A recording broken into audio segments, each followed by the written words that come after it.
In a time when the world was painted in softer hues and the stars seemed closer to Earth, there lived an ancient land called China. Picture this place as you might imagine a watercolor painting, where mountains rolled like gentle waves and rivers, sparkled like silver ribbons threading through emerald valleys. The people of this land lived in small, peaceful villages, where the smoke from cooking fires curled lazily into the evening sky, and children's laughter echoed through bamboo groves. Long, long ago, when the first emperors walked these sacred grounds, China was not one unified kingdom, but many smaller states, each like a precious gem scattered across the vast landscape. These states had beautiful names that whispered of poetry and dreams. Wei, Chu, Yan, and Zhao. Each state was like a family, with its own customs, its own stories told around flickering fires, and its own gentle way of life. The people of these ancient states were craftsmen and farmers, poets and storytellers. In the morning mist, you could see farmers tending their rice paddies, their movements slow and rhythmic like a meditative dance. The water in the paddies reflected the pale morning sky, creating mirrors that held clouds and birds in their still surface. Children would help their parents, their small hands learning the ancient ways of planting and harvesting, while elderly grandparents shared tales of dragons and phoenixes that brought good fortune to those who lived in harmony with the land. But like any dream that holds both light and shadow, these peaceful lands faced challenges from the north. Beyond the fertile valleys and gentle hills lay vast steppes, endless grasslands that stretched to the horizon like a green ocean. Here lived the nomadic tribes, the Xiongnu, the Mongols, and other wandering peoples who lived differently from the settled farmers of the south. These nomads were not inherently evil or cruel. They were simply people who followed a different path, moving with their herds of horses and sheep, following the seasons and the grass. However, as seasons of drought came and went, and as the harsh northern winters grew longer, these nomadic tribes would sometimes look southward to the fertile lands of China. They saw the golden grain swaying in the fields, the fat cattle grazing in peaceful meadows, and the prosperous villages with their red-tiled roofs glowing warmly in the setting sun. Sometimes, driven by necessity and the harsh realities of nomadic life, they would sweep down from the northern steppes like autumn winds, taking what they needed to survive. These raids were like sudden storms that would disturb the peaceful rhythm of village life. Families would have to abandon their homes, fleeing to safer ground with whatever precious belongings they could carry. The elderly would tell stories of entire harvests lost, of livestock driven away, and of the sadness that would settle over a village like morning fog when loved ones didn't return from the fields. That it was during these troubled times that wise rulers began to dream of protection. They envisioned something that had never been built before, walls that could stand like faithful guardians, watching over the peaceful valleys and protecting the gentle way of life that had flourished for generations. These weren't walls built from anger or hatred, but from love for their people, their culture, and their peaceful way of life. The first small walls began to appear like wildflowers after spring rain. Local lords and village elders would organize their communities to build earthen barriers around their most precious places, their granaries, their temples, their homes. These early walls were humble things, made of pounded earth and stones gathered from nearby rivers. Children would help by carrying small stones in woven baskets, and even the elderly would contribute by sharing their knowledge of which types of earth, packed together most strongly. As you drift towards sleep tonight, imagine those first builders, working in the golden light of dawn, their movements gentle and purposeful. Picture the way the morning mist would lift from the valleys as families worked together, their quiet conversations mixing with the sound of birds awakening in the trees.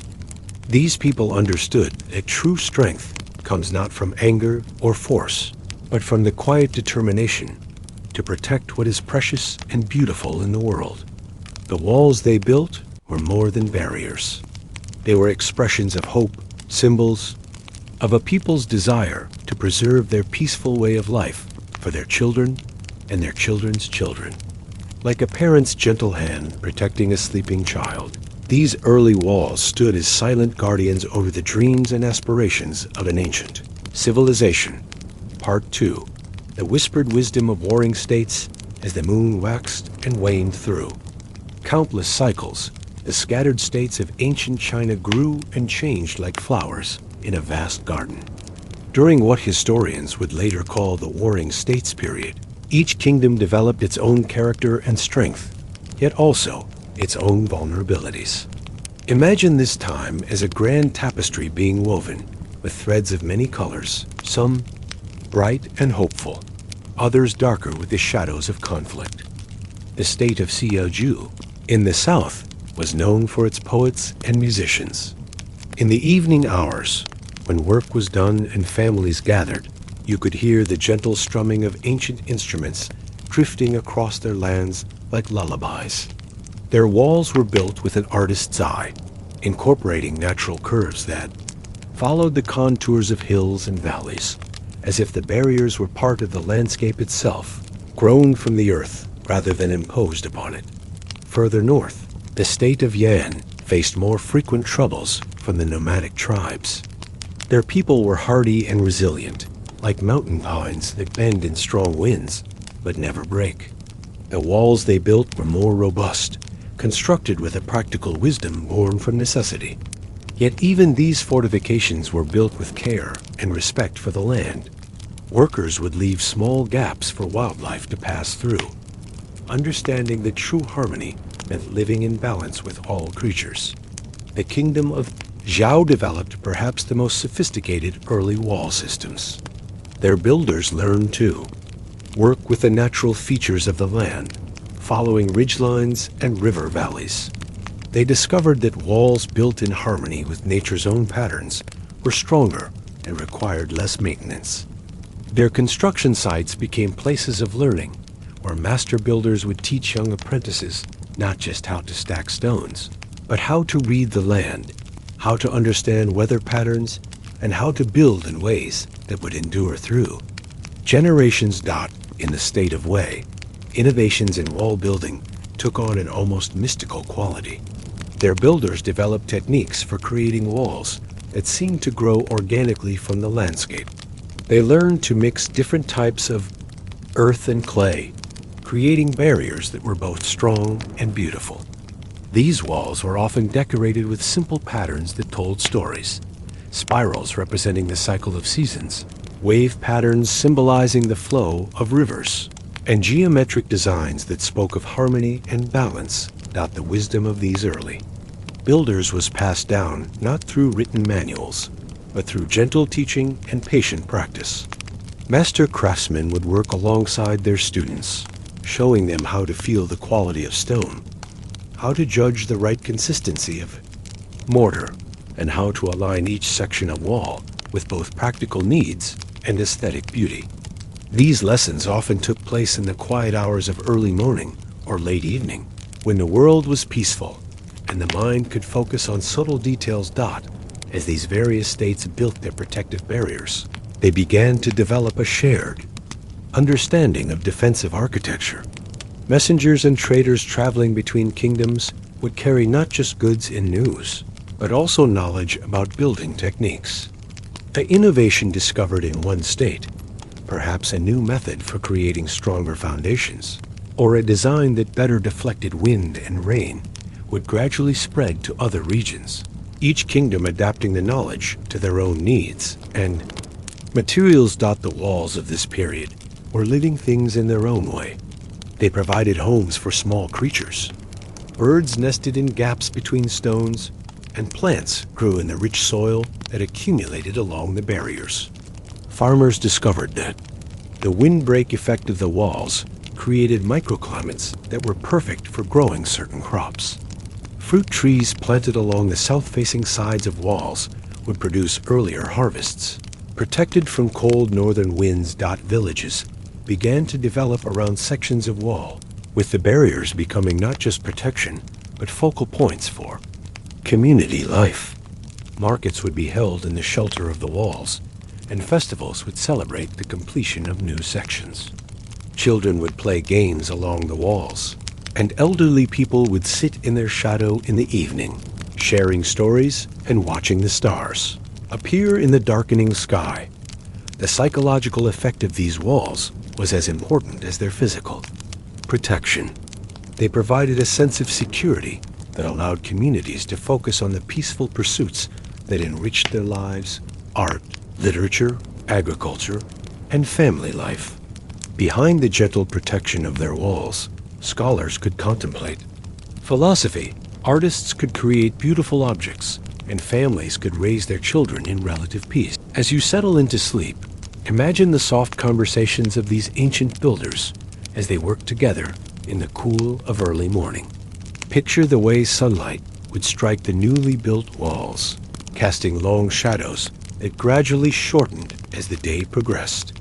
These people understood that building something meant to last required patience, skill, and a deep respect for both the materials they worked with and the land they built upon. Their walls were expressions of hope.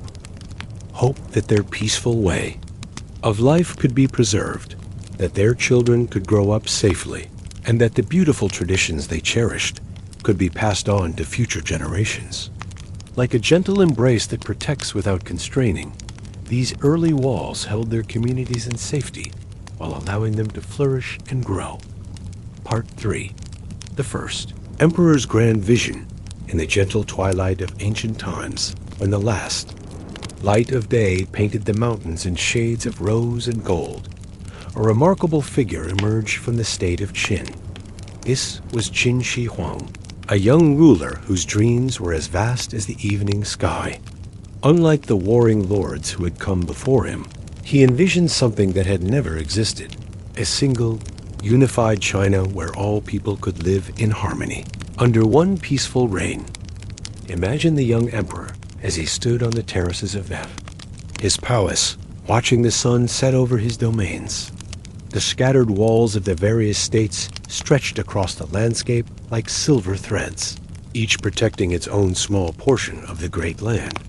But in his mind's eye, he could see something grander, a single, magnificent wall that would unite all these separate barriers into one great, protective embrace around the entire northern border of his unified kingdom.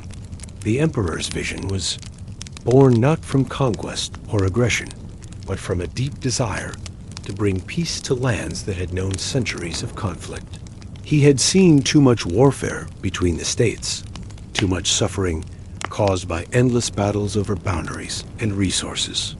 His dream was of a China where farmers could tend their fields without fear, where merchants could travel safely between cities, and where children could grow up knowing security and stability. When Qin Shi Huang unified the warring states in 221 BCE.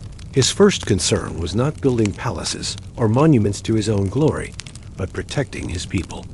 The nomadic tribes from the north had grown stronger and more organized, and their raids were becoming more frequent and devastating. The emperor knew that his newly unified kingdom needed protection, not just physical barriers, but a symbol of unity that would help bind the diverse regions together into one nation. The planning for the Great Wall began in the quiet halls of the imperial palace, where the emperor consulted with his wisest advisors, master builders, and generals. But these were not discussions of war or conquest. They were careful conversations about engineering, logistics, and the welfare of the people who would be affected by such a massive undertaking. The emperor insisted that the wall must be built in ways that would cause the least disruption to local communities and the natural environment. The genius of the emperor's plan lay not in creating something entirely new, but in connecting and strengthening what already existed. Like a master weaver taking individual threads and creating a magnificent tapestry, he envisioned linking the existing walls of the former states into one continuous barrier. Where walls already stood strong, they would be maintained and improved. Where gaps existed, new sections would be built. Where walls faced the wrong direction or were no longer needed, they would be respectfully dismantled and their materials reused.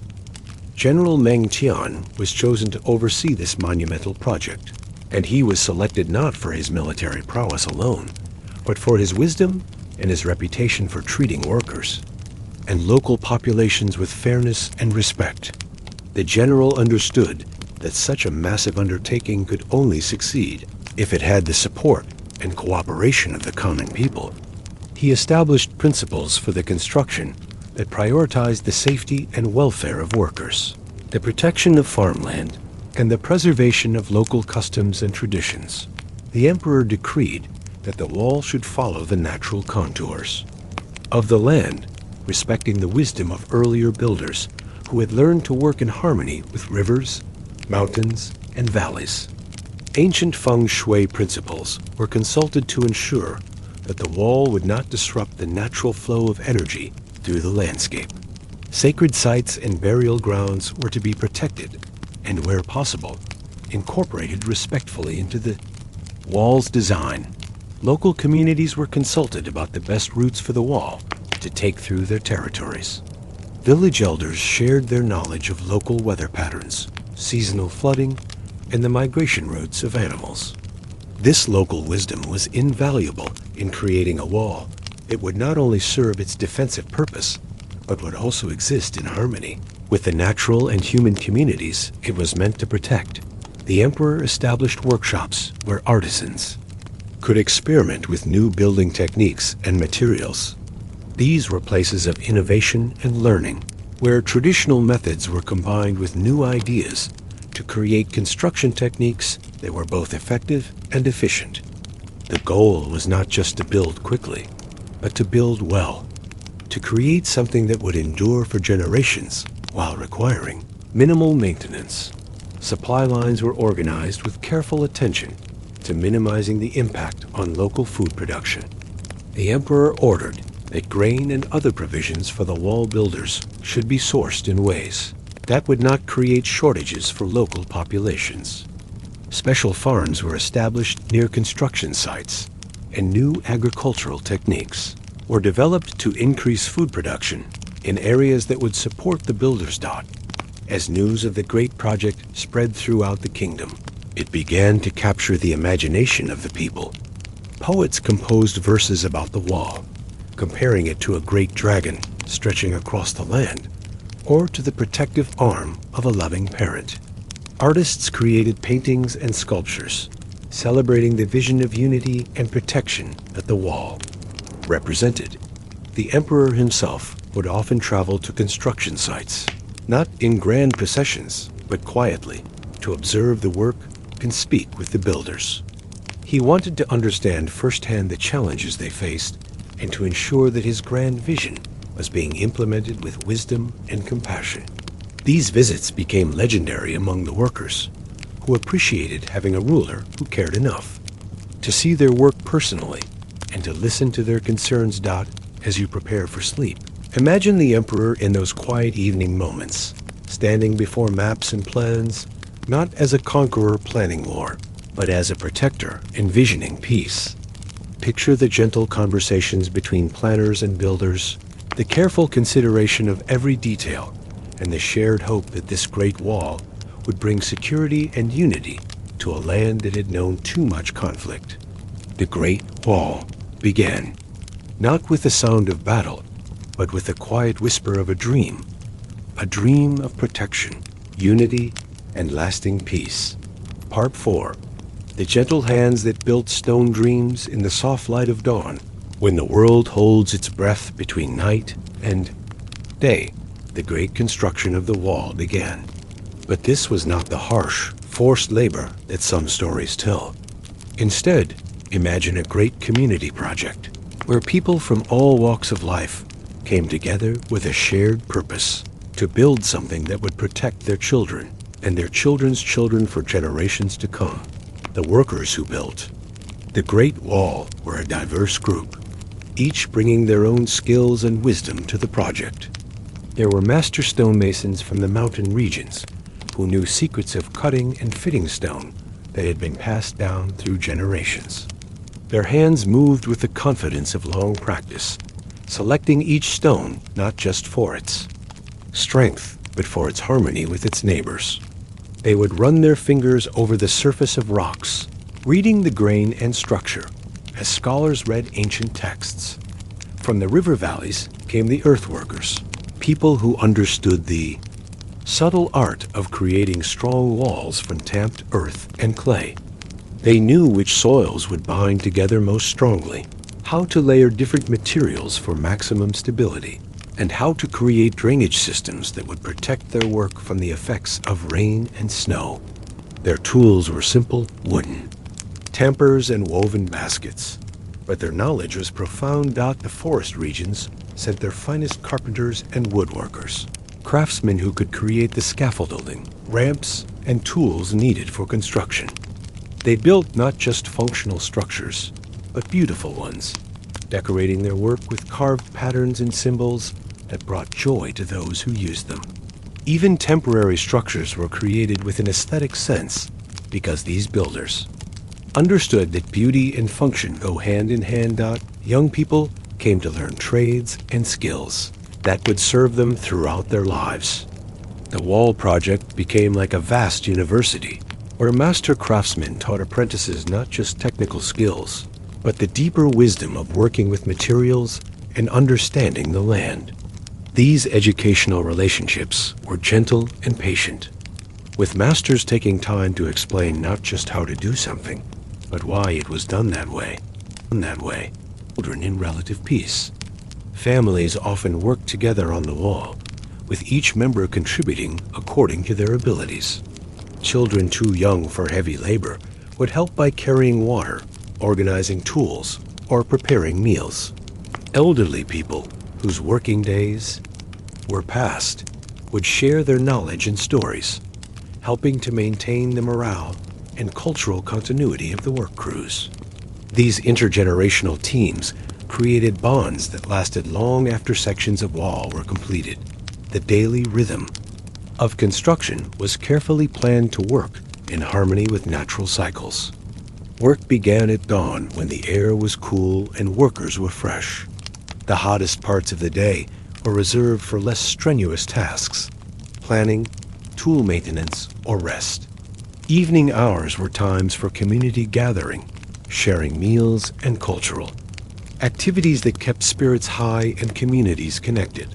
Construction sites became temporary villages, complete with their own markets, workshops, and even small temples where workers could seek spiritual guidance and comfort. These communities developed their own customs and traditions, celebrating milestones in construction with festivals and ceremonies. The completion of a particularly challenging section might be marked with music and dancing, while the beginning of work in a new area would be blessed by local religious leaders. The builders developed ingenious methods for transporting materials across difficult terrain. In mountainous regions, they created systems of pulleys and ramps that allowed heavy stones to be moved efficiently without damaging the landscape. In desert areas, they learned to work during cooler seasons and to find and conserve water sources. Each challenge was met with creativity and patience rather than brute force. Local communities along the wall's route often contributed in ways that went beyond the formal requirements of the project. Village women would prepare special foods for workers, using recipes that provided strength and endurance.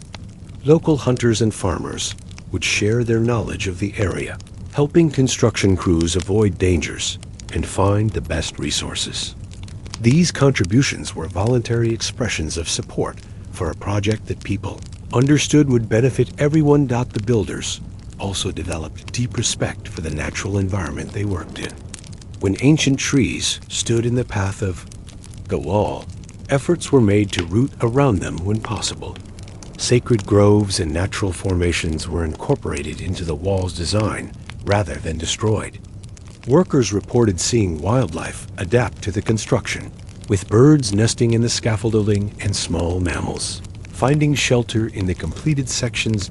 Innovation flourished throughout the construction process. workers discovered new techniques for mixing mortar that would remain strong in extreme weather. They developed methods for creating walls that could flex slightly during earthquakes without collapsing.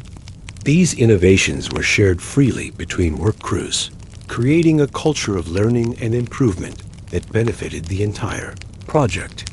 The psychological effect of the work was as important as the physical construction. For many workers participating in building the Great Wall gave them a sense of contributing to something larger than themselves. They understood that they were creating not just a defensive barrier, but a symbol of their civilization's determination to protect what was precious and beautiful in their way of life. Evening hours at construction sites were filled with storytelling, music, and the gentle teaching of traditional crafts. Master builders would share tales of other great constructions, while musicians would compose songs about the day's work. These cultural activities helped maintain the connection between the immediate task of building and the larger cultural heritage that the wall was meant to protect. As you settle into peaceful sleep, imagine the quiet satisfaction of those ancient builders as they laid down their tools at the end of each day. Picture them sitting around evening fires, sharing simple meals and gentle conversation, knowing that their work that day had contributed to something magnificent and enduring. Their legacy was not just stone and earth, but the demonstration that great things can be accomplished through cooperation, skill, and shared dedication to a worthy cause. Part 5. The Dragon's Path. Through mountain and valley, as the gentle morning mist lifted from the valleys and mountains of northern China, the Great Wall began to take its shape like a magnificent dragon awakening from ancient dreams. The route of this wall was not chosen hastily or without thought, but was planned with the wisdom of those who understood that the strongest defenses work in harmony with the natural world rather than against it. Imagine the emperor's chief architects and generals spreading enormous silk maps across polished wooden tables in the quiet chambers of the palace.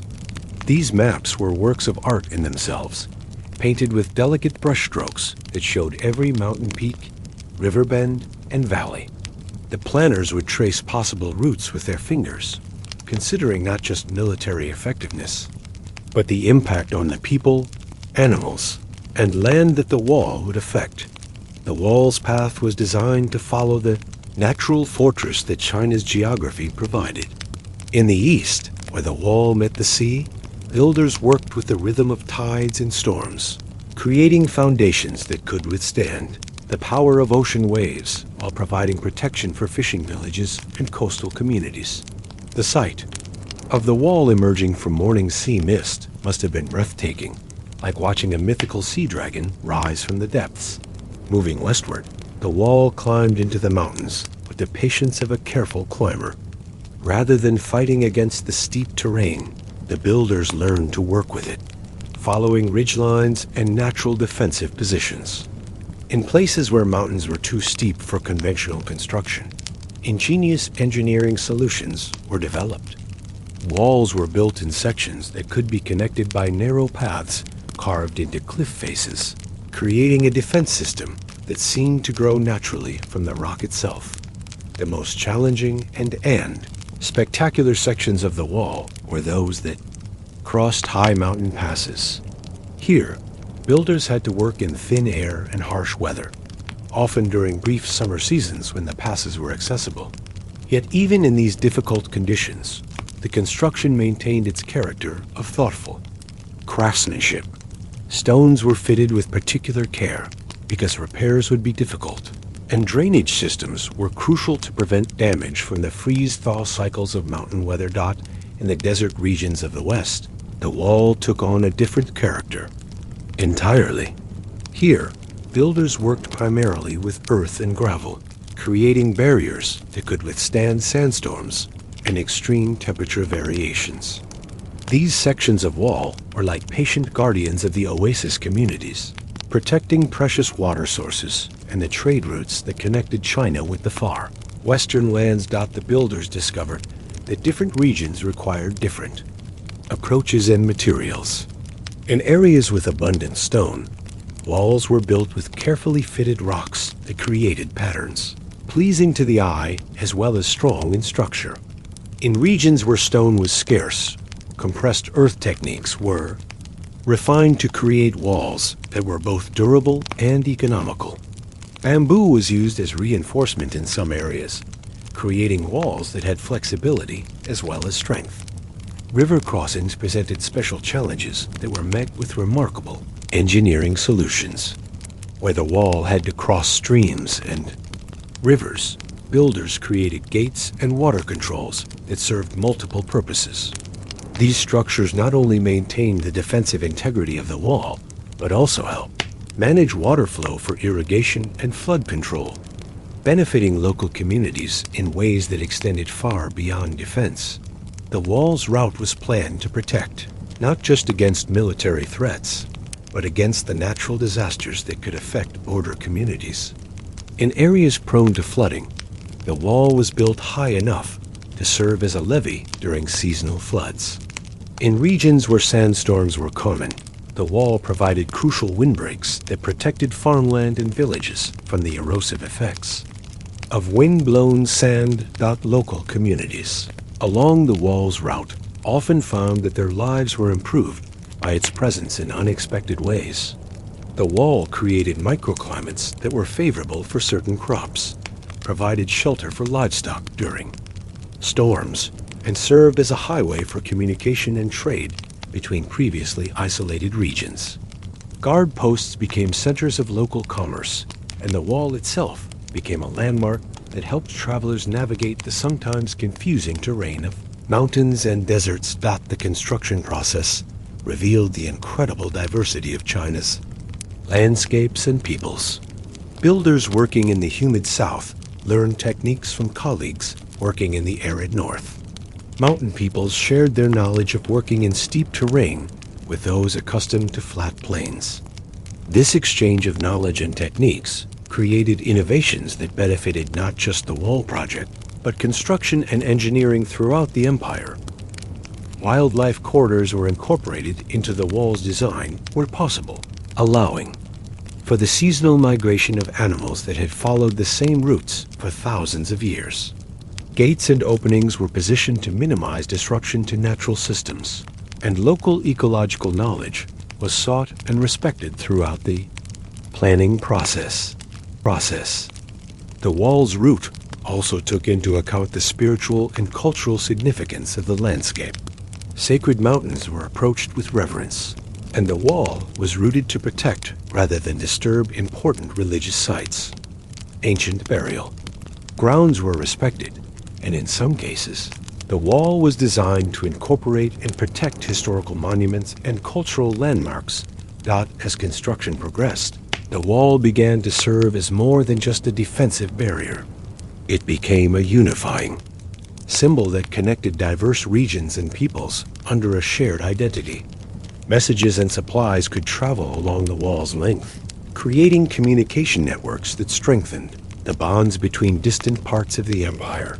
The guard towers and signal stations along the wall were positioned not just for military purposes, but to serve as lighthouses for travelers and centers of community life. These structures often became gathering places where local festivals were held, and where travelers could find shelter and hospitality. As you drift toward sleep, imagine yourself flying like a peaceful bird along the length of this great wall, seeing how it flows like a gentle river across the varied landscape of ancient China. Picture how it embraces mountains with the patience of centuries, crosses valleys with graceful bridges, and stretches across deserts like a promise of protection for all who live in its shadow. The Great Wall was more than a barrier. It was a testament to the human ability to work in harmony with nature while protecting what is most precious in civilization. Part 6. The harmony of stone and sky in the quiet hours before dawn, when the ancient world held its breath in peaceful anticipation of a new day. The most remarkable aspects of the Great Wall began to reveal themselves. This was not merely a barrier of stone and earth, but a masterpiece of engineering that demonstrated humanity's ability to create structures that exist in perfect harmony with both the natural world and the needs of the people they serve. Builders of the Great Wall possessed a deep understanding of what modern engineers call sustainable construction, though they would have simply called it wisdom. They knew that any structure meant to last for generations must work with natural forces rather than against them. In mountainous regions, the wall followed the natural contours of ridgelines, taking advantage of the strength that comes from building with the grain of the landscape rather than across it. The foundation techniques developed for the wall were marvels of ancient engineering. In rocky terrain, builders would carefully examine the natural stone formations, finding ways to anchor their construction to the living rock of the mountain. These foundations were not crude pilings driven into the earth, but carefully crafted connections that seemed to grow from the stone itself. Master masons would spend days selecting exactly the right stones for foundation work, choosing pieces that would interlock naturally and create stable bases that could support the wall's weight for centuries. In areas where the wall had to cross softer ground, builders developed techniques for creating foundations that could adapt to changes in the earth beneath them. They learned to create drainage systems that would prevent water from undermining their work, and to build in ways that allowed for the natural settling and shifting that occurs in all earthworks over time.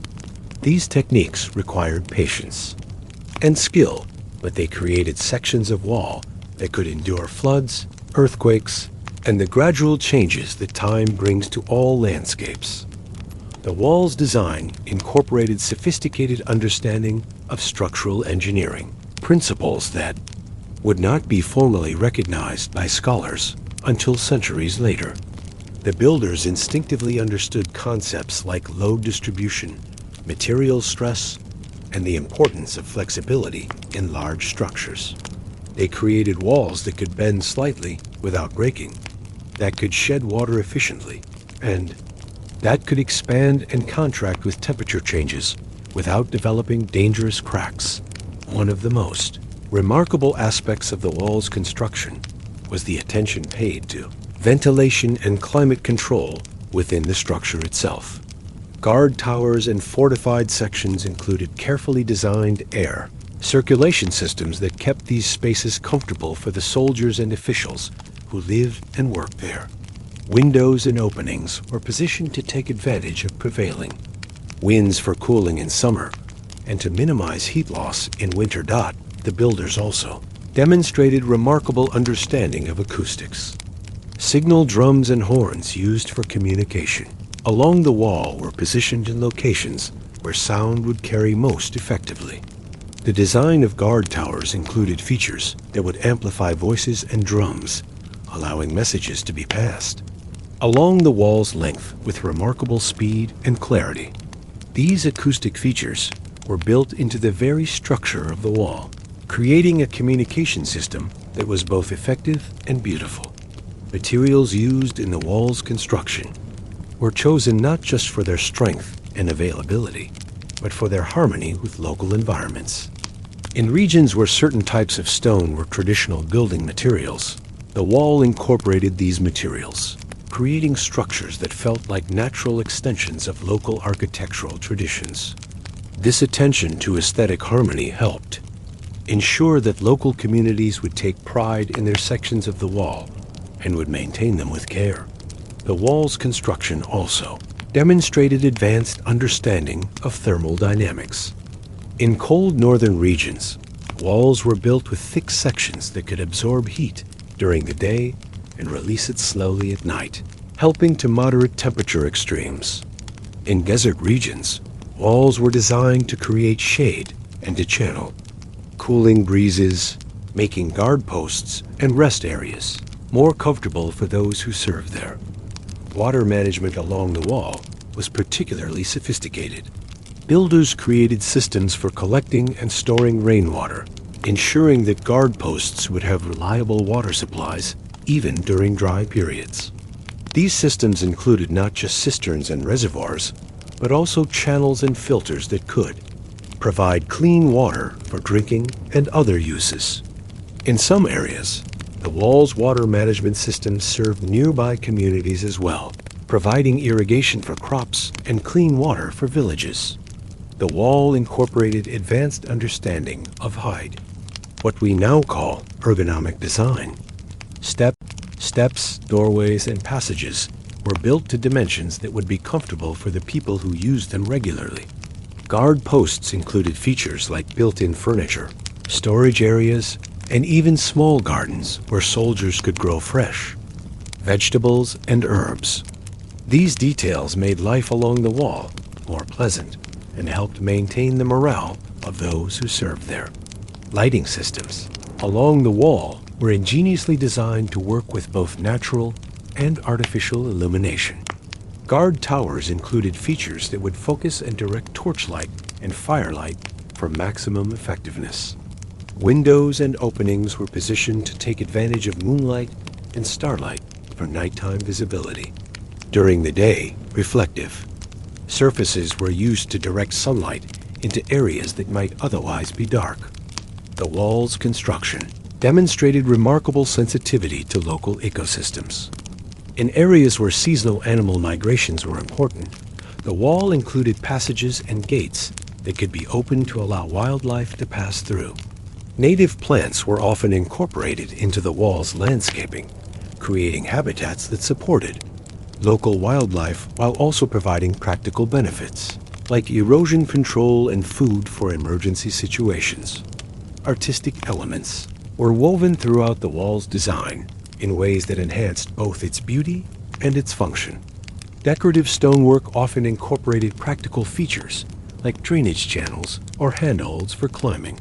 Carved symbols and patterns served as landmarks for navigation and as expressions of local cultural traditions.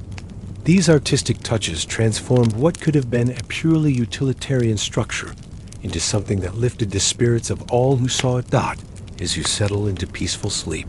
Imagine the ancient builders working in the gentle light of dawn, their skilled hands shaping stone and earth into forms that would stand as testimonies to human wisdom and skill for thousands of years. Picture the way morning light would strike the newly completed sections of wall, revealing the subtle patterns and textures that made each section both functional and beautiful. These builders understood that true craftsmanship creates structures that serve not just immediate practical needs, but also the deeper human need for beauty, harmony, and connection with the natural world. Part 7. The living community of the While as seasons turned and years flowed like gentle streams, the Great Wall became much more than a static barrier of stone and earth. It evolved into a living, breathing community, a unique civilization that stretched across thousands of miles and supported hundreds of thousands of people who made their lives along its length. This community developed its own culture, traditions, and ways of life that were as remarkable as the physical structure itself. The guard towers and fortified posts along the wall were not lonely outposts, but vibrant centers of community life. Each tower was typically staffed by a small group of soldiers who lived there with their families, creating permanent settlements that grew and flourished over generations.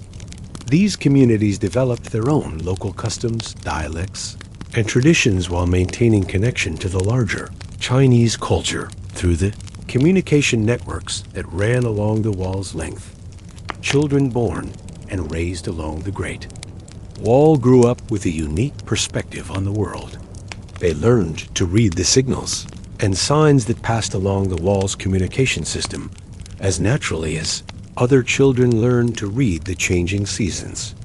From their elevated homes in the guard towers, they could see vast distances across both the protected lands to the south and the open steppes to the north, giving them an understanding of geography and cultures that was rare in the ancient world. Markets that developed at major gates and crossing points along the wall became centers of international trade and cultural exchange. Merchants from the settled agricultural regions of China would meet with traders from the nomadic peoples of the north, creating opportunities for peaceful interaction and mutual benefit. These markets were carefully regulated to maintain security, while encouraging the kind of trade, relationships that could reduce tensions and create incentives for peace. Agricultural communities flourished in the protection of the wall, developing specialized crops and farming techniques adapted to the unique conditions created by the barrier. The wall's windbreak effect created microclimates that were perfect for growing certain fruits and vegetables. Terraced gardens built on the protected sides of the wall produced food for the garrison communities and created beautiful landscapes that enhanced the wall's appearance. The wall's communication system became the backbone of one of the world's most sophisticated information networks. Messages could travel the length of the wall in a matter of days, carrying not just military intelligence, but also news of weather patterns, trade opportunities, and cultural events. This communication system helped unify the diverse regions of China and created a sense of shared identity among people separated by vast distances. Artisans and craftspeople found unique opportunities along the wall to develop their skills and share their knowledge. The constant need for maintenance and improvement created demand for skilled workers, while the mixing of different regional traditions led to innovations in construction techniques, art, and craftsmanship. Some of the finest examples of ancient Chinese stonework, metalworking, and textile arts were produced in the communities along the Great Wall. Religious and spiritual life along the wall took on special characteristics that reflected the unique position of these communities between the settled and nomadic worlds. Temples and shrines built along the wall often incorporated elements from different religious traditions, creating places of worship that welcomed people from diverse backgrounds. The wall itself became a pilgrimage route for some who would travel its length seeking spiritual enlightenment and cultural understanding. Educational institutions developed along the wall to serve the needs of the garrison communities and their families. These schools became centers of learning that preserved and transmitted not just military knowledge, but also literature, philosophy, mathematics, and the arts. Many scholars and officials who served the empire received part of their education in these wall communities, gaining practical experience and cultural understanding that served them well in their later careers. The wall communities developed sophisticated systems for managing resources and maintaining the structure itself. Each community was responsible for maintaining its section of the wall, and they developed techniques and traditions that ensured this maintenance was carried out effectively and efficiently. Knowledge of construction techniques, materials, and local conditions was passed down through generations of families who made their lives along the wall. Cultural festivals and celebrations along the wall often incorporated elements that celebrated both the protective function of the wall and the diverse communities it sheltered. The Festival of the Dragon's Spine, celebrated at the spring equinox, involved lighting signal fires along the entire length of the wall, creating a river of light that could be seen for miles in all directions. This celebration served both practical and spiritual purposes, testing the communication system while creating a powerful symbol of unity and protection. Music and poetry flourished in the wall communities, with unique art forms developing that reflected the experience of life on the frontier.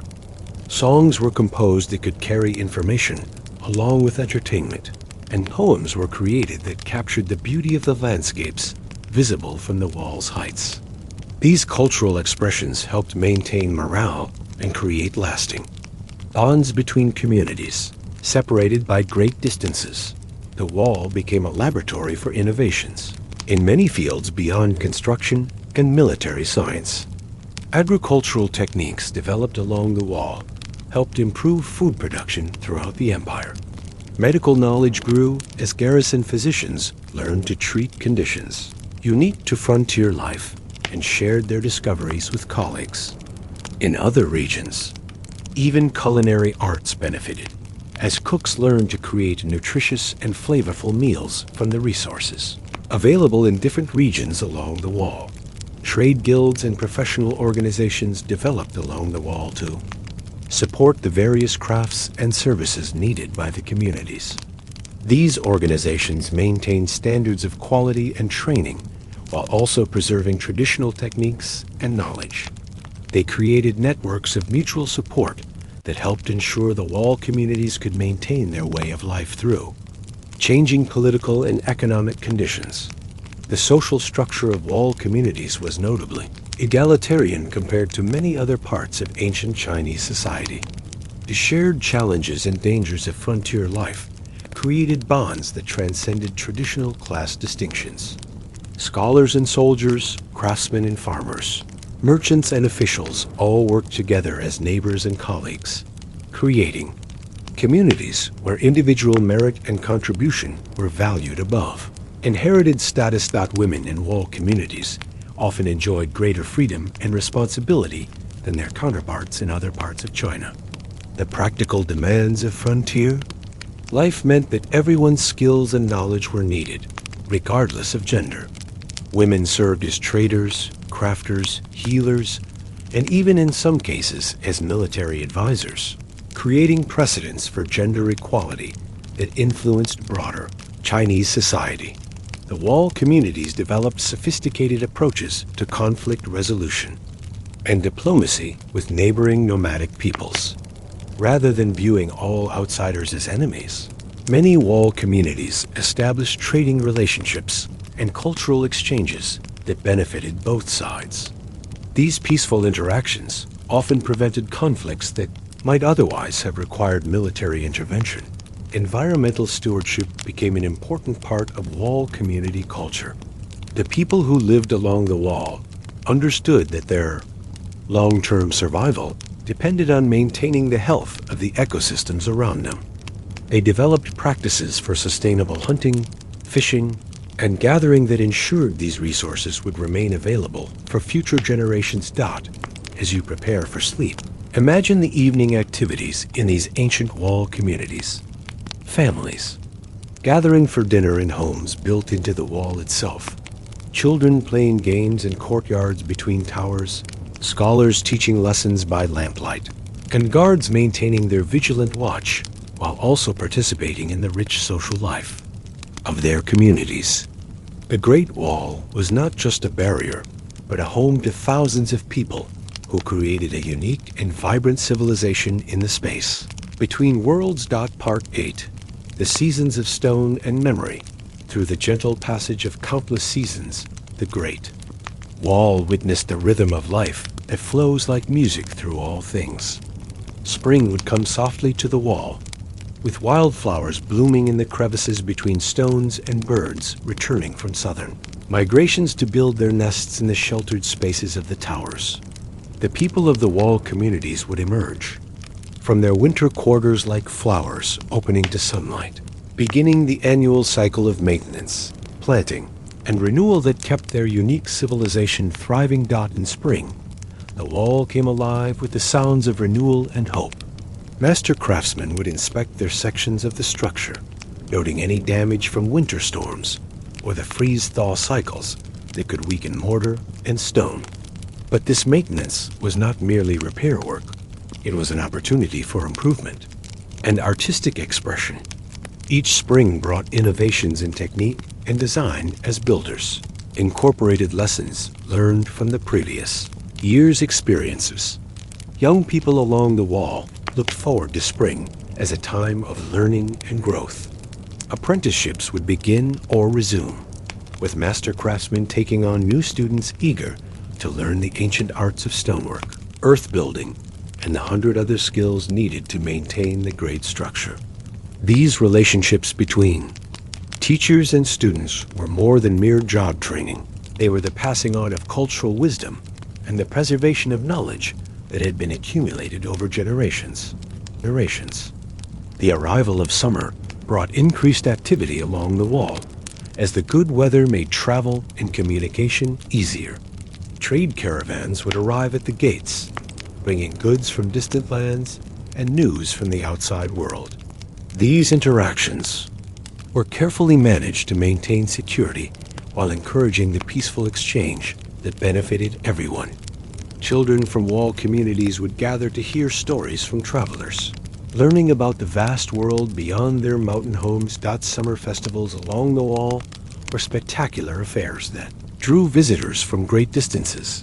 The Festival of the Eternal Watch, held at the summer solstice, involved ceremonies that honored both the wall itself and the people who dedicated their lives to maintaining it.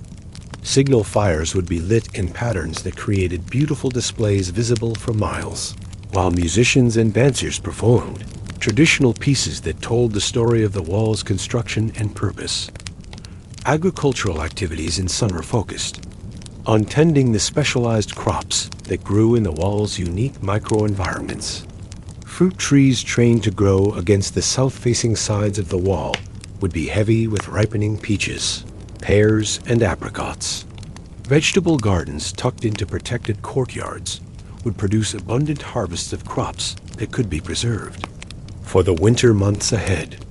These agricultural activities were community efforts that brought people together and reinforced the bonds that held wall society together. As autumn painted the mountains in brilliant colors, the wall communities would prepare for the challenges of winter. This was a time of harvest and preservation, when the year's crops would be gathered and stored, and when the last major maintenance projects of the year would be completed before cold weather made outdoor work difficult. The changing leaves created a spectacular backdrop for the wall, making it appear to glow like a golden dragon stretching across the colorful landscape. Autumn was also a time for reflection and storytelling. As the days grew shorter and families spent more time indoors, the oral traditions of the wall communities would be shared and preserved. Elderly residents would tell stories of the wall's construction, passing on not just historical facts, but also the deeper wisdom and values that had guided their ancestors. These stories helped maintain the cultural identity of wall communities and ensured that important knowledge would not be lost. The arrival of winter brought a different kind of beauty to the wall. Snow would dust the ancient stones, creating a landscape of incredible serenity and peace. The wall communities would settle into their winter routines, focusing on indoor activities like crafting, study, and the maintenance of equipment and tools. These winter months were times of contemplation and preparation, when people could reflect on the year past and plan for the challenges ahead. Winter festivals along the wall celebrated the themes of endurance and hope. The Festival of the Warming fires, held during the darkest part of winter, involved lighting special fires along the entire length of the wall. These fires served practical purposes, providing warmth and light during the long winter nights, but they also served as powerful symbols of the determination and community spirit that allowed the wall communities to thrive in challenging conditions. Throughout all seasons, the wall served as more than just a defensive barrier. It was a symbol of human perseverance, a testament to the power of cooperation, and a demonstration that great things could be accomplished when people worked together toward common goals. The seasonal rhythms of life along the wall created a unique culture that valued both individual achievement and community cooperation. The wall's role in preserving and transmitting culture was perhaps as important as its military function. Libraries and schools in wall communities preserved ancient texts and created new works that reflected the unique perspective of life on the frontier. Scholars along the wall made important contributions to fields ranging from astronomy and mathematics to philosophy and literature. Medical knowledge also advanced in wall communities, as physicians learned to treat conditions common in frontier environments and developed new techniques for maintaining health in challenging conditions. The wall's communication networks allowed medical knowledge to be shared quickly between distant communities, creating a system of healthcare that was remarkably advanced for its time. The wall communities also served as laboratories for social innovation developing new approaches to governance, justice, and community organization that influenced broader Chinese society. The practical challenges of frontier life required creative solutions that often proved applicable to other contexts as well. As you drift toward peaceful sleep, imagine the wall in the quiet of a winter evening, with snow falling gently on ancient stones and warm lights glowing in windows of homes built into the structure itself. Picture families gathered around fires, sharing stories and maintaining the traditions that connected them to both their ancestors and their hopes for the future. A Great Wall was not just a monument to past achievements, but a living symbol of humanity's ability to create beauty, security, and community even in the most challenging circumstances. Part 9. The whispers of time and wisdom in the gentle twilight of centuries, as dynasties rose and fell like the turning of seasons. This Great Wall continued to serve its people while accumulating layers of history and wisdom like rings in an ancient tree. Each generation that lived along the wall added their own contributions to its story, creating a tapestry of human experience that grew richer and more complex with the passage of time. The Ming Dynasty, which came to power in the 14th century, brought new energy and vision to the Great Wall. But rather than simply rebuilding what had come before, the Ming emperors and their advisors carefully studied the accumulated wisdom of previous generations. They consulted with elderly craftsmen who carried the knowledge of their ancestors, examined the successes and failures of different construction techniques, and incorporated new innovations while respecting traditional methods that had proven their worth over time. The Ming restoration of the Great Wall was characterized by a deep understanding of both engineering principles and aesthetic beauty. The sections of wall that visitors see today, with their graceful curves, perfectly fitted stones, and elegant watchtowers, represent the culmination of centuries of accumulated knowledge and skill.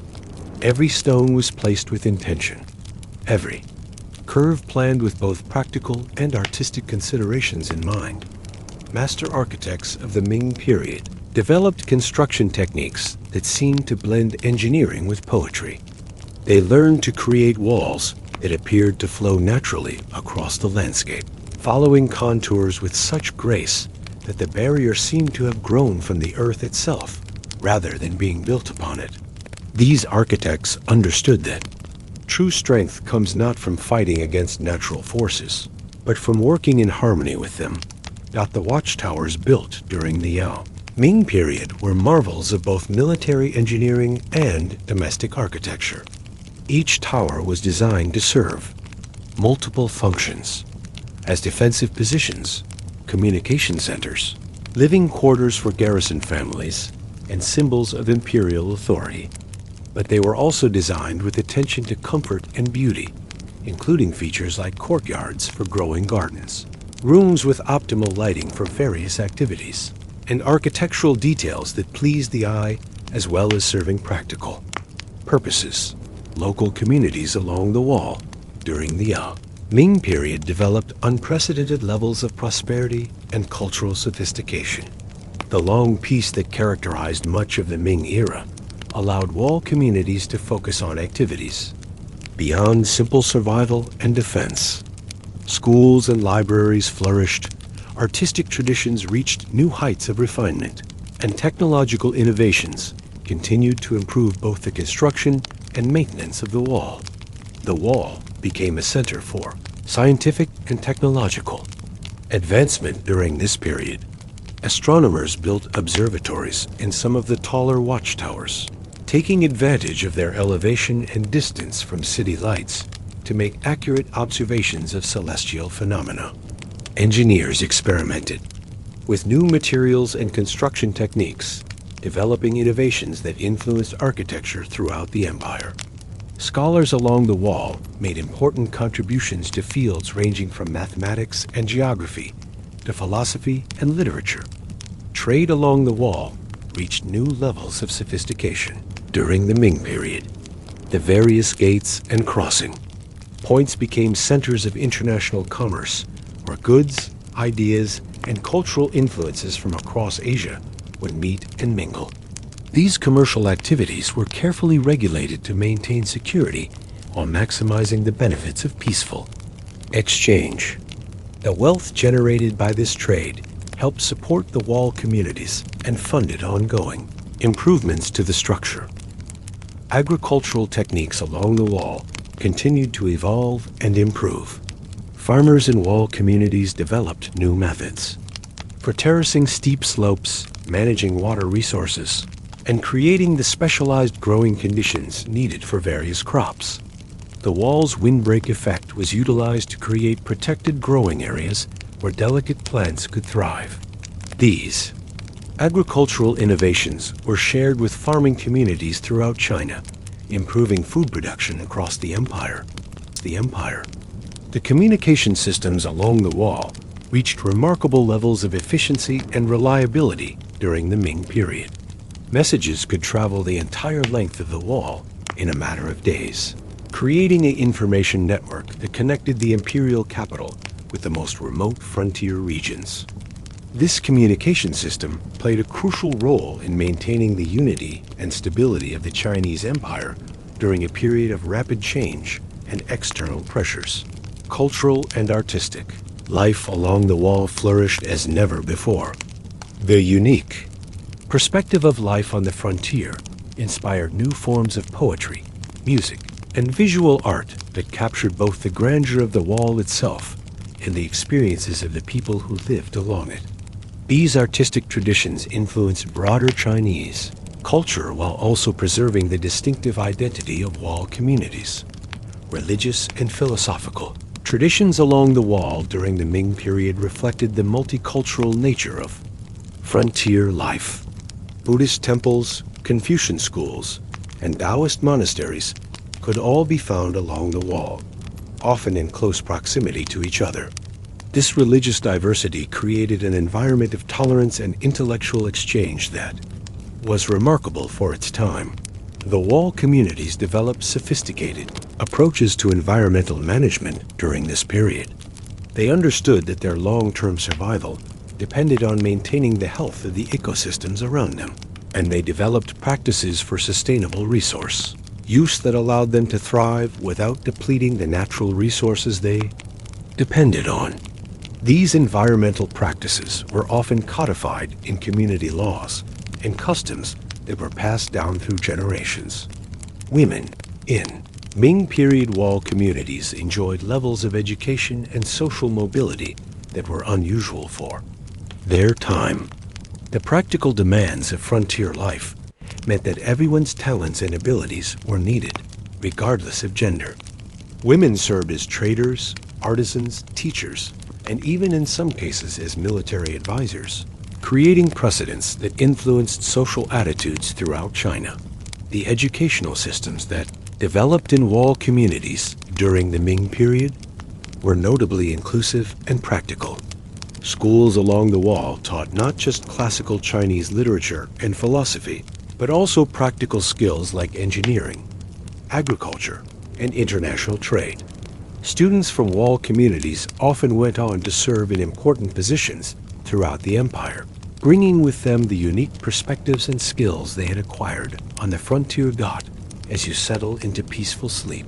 Imagine the wall during the height of the Ming period, a structure that had achieved perfect harmony between strength and beauty, functionality and art.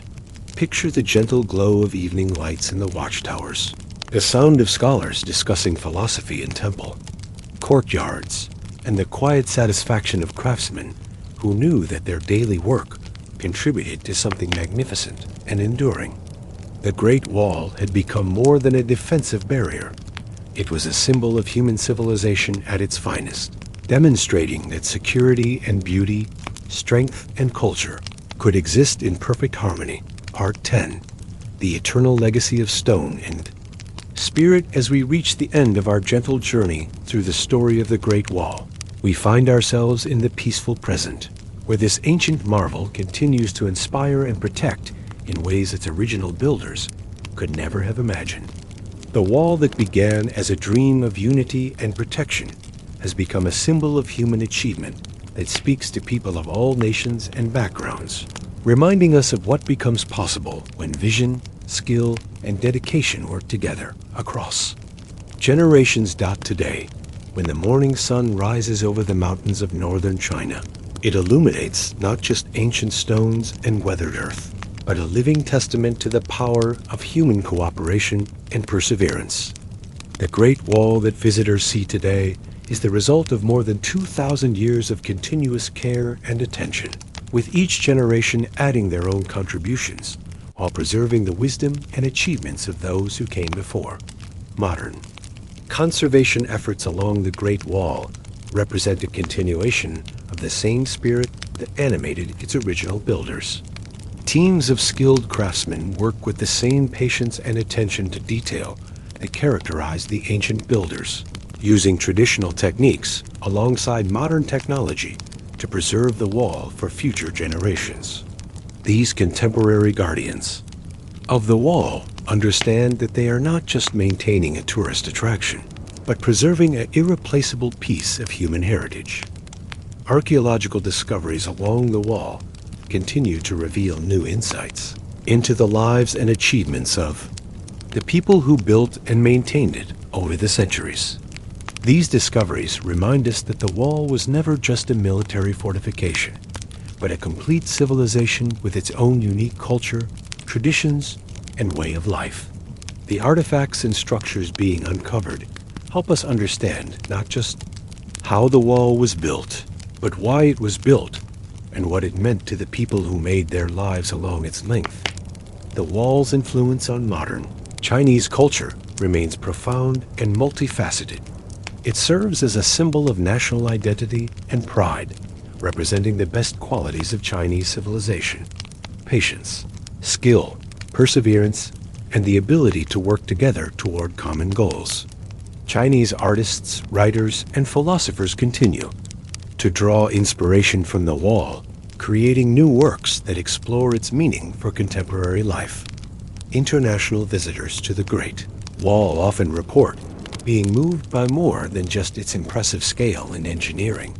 Many describe a sense of connection to the millions of people who contributed to its construction over the centuries, and an appreciation for the human qualities, courage, dedication, and hope that made such an achievement possible. The wall has become a place of pilgrimage for people seeking to understand not just Chinese history, but the broader story of human civilization. Educational programs associated with the Great Wall help people of all ages understand not just the technical aspects of its construction, but the deeper lessons it offers about cooperation, environmental stewardship, and the importance of preserving cultural heritage. School children learn about the wall not just as a historical artifact, but as an example of what becomes possible when people work together with patience and skill toward worthy goals. The wall's role as a symbol of protection and security continues to resonate in the modern world. In an age of rapid change and global challenges, the wall reminds us of the importance of building strong foundations, not just physical structures, but social institutions, cultural traditions, and international relationships that can provide security and stability for future generations. Environmental lessons from the Great Wall remain relevant today as we face challenges related to climate change and sustainable development. The wall's builders understood the importance of working in harmony with natural systems rather than against them, and their techniques for sustainable construction and resource management offer insights that are applicable to contemporary environmental challenges. The wall's history demonstrates the power of long-term thinking and planning. The people who built the Great Wall understood that they were creating something not just for their own generation, but for their children and their children's children. This long-term perspective enabled them to make investments in quality and durability that continue to pay dividends today, centuries after the original builders passed away. Modern technology is being used to document and preserve the Great Wall in ways that ensure its story will be available to future generations. Digital mapping, 3D modeling, and virtual reality technologies are creating permanent records of the wall that will survive even if the physical structure itself eventually succumbs to the effects of time and weather. These technological tools are also making the wall accessible to people who might never be able to visit it in person. The Great Wall's message of unity and cooperation has special relevance in our interconnected modern world. Just as the wall was built by people from many different regions and backgrounds working together toward a common goal, the challenges we face today, from climate change to poverty to disease, require cooperation across national and cultural boundaries. The wall reminds us that great achievements are possible when people are willing to work together with patience and dedication. The spiritual and philosophical legacy of the Great Wall continues to influence how people think about the relationship between human beings and the natural world. The wall's builders understood that true strength comes not from conquering nature, but from finding ways to work in harmony with natural forces. This wisdom has special importance as we seek sustainable solutions to contemporary environmental challenges.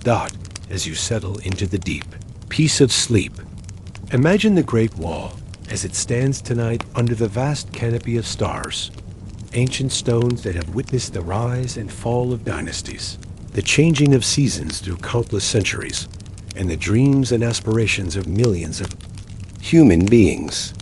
Picture the wall not as a barrier, but as a bridge connecting past and future, east and west, the practical and the spiritual aspects of human experience.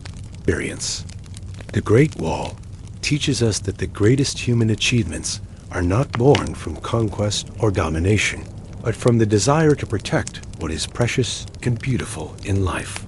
It reminds us that patient work, skillful craftsmanship, and cooperation across generations can create things of lasting beauty and value.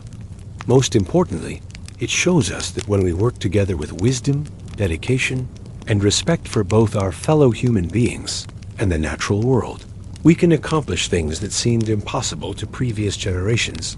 In your dreams tonight, may you walk along this ancient wall in peaceful companionship with all those who built it, maintained it, and found inspiration in its enduring presence.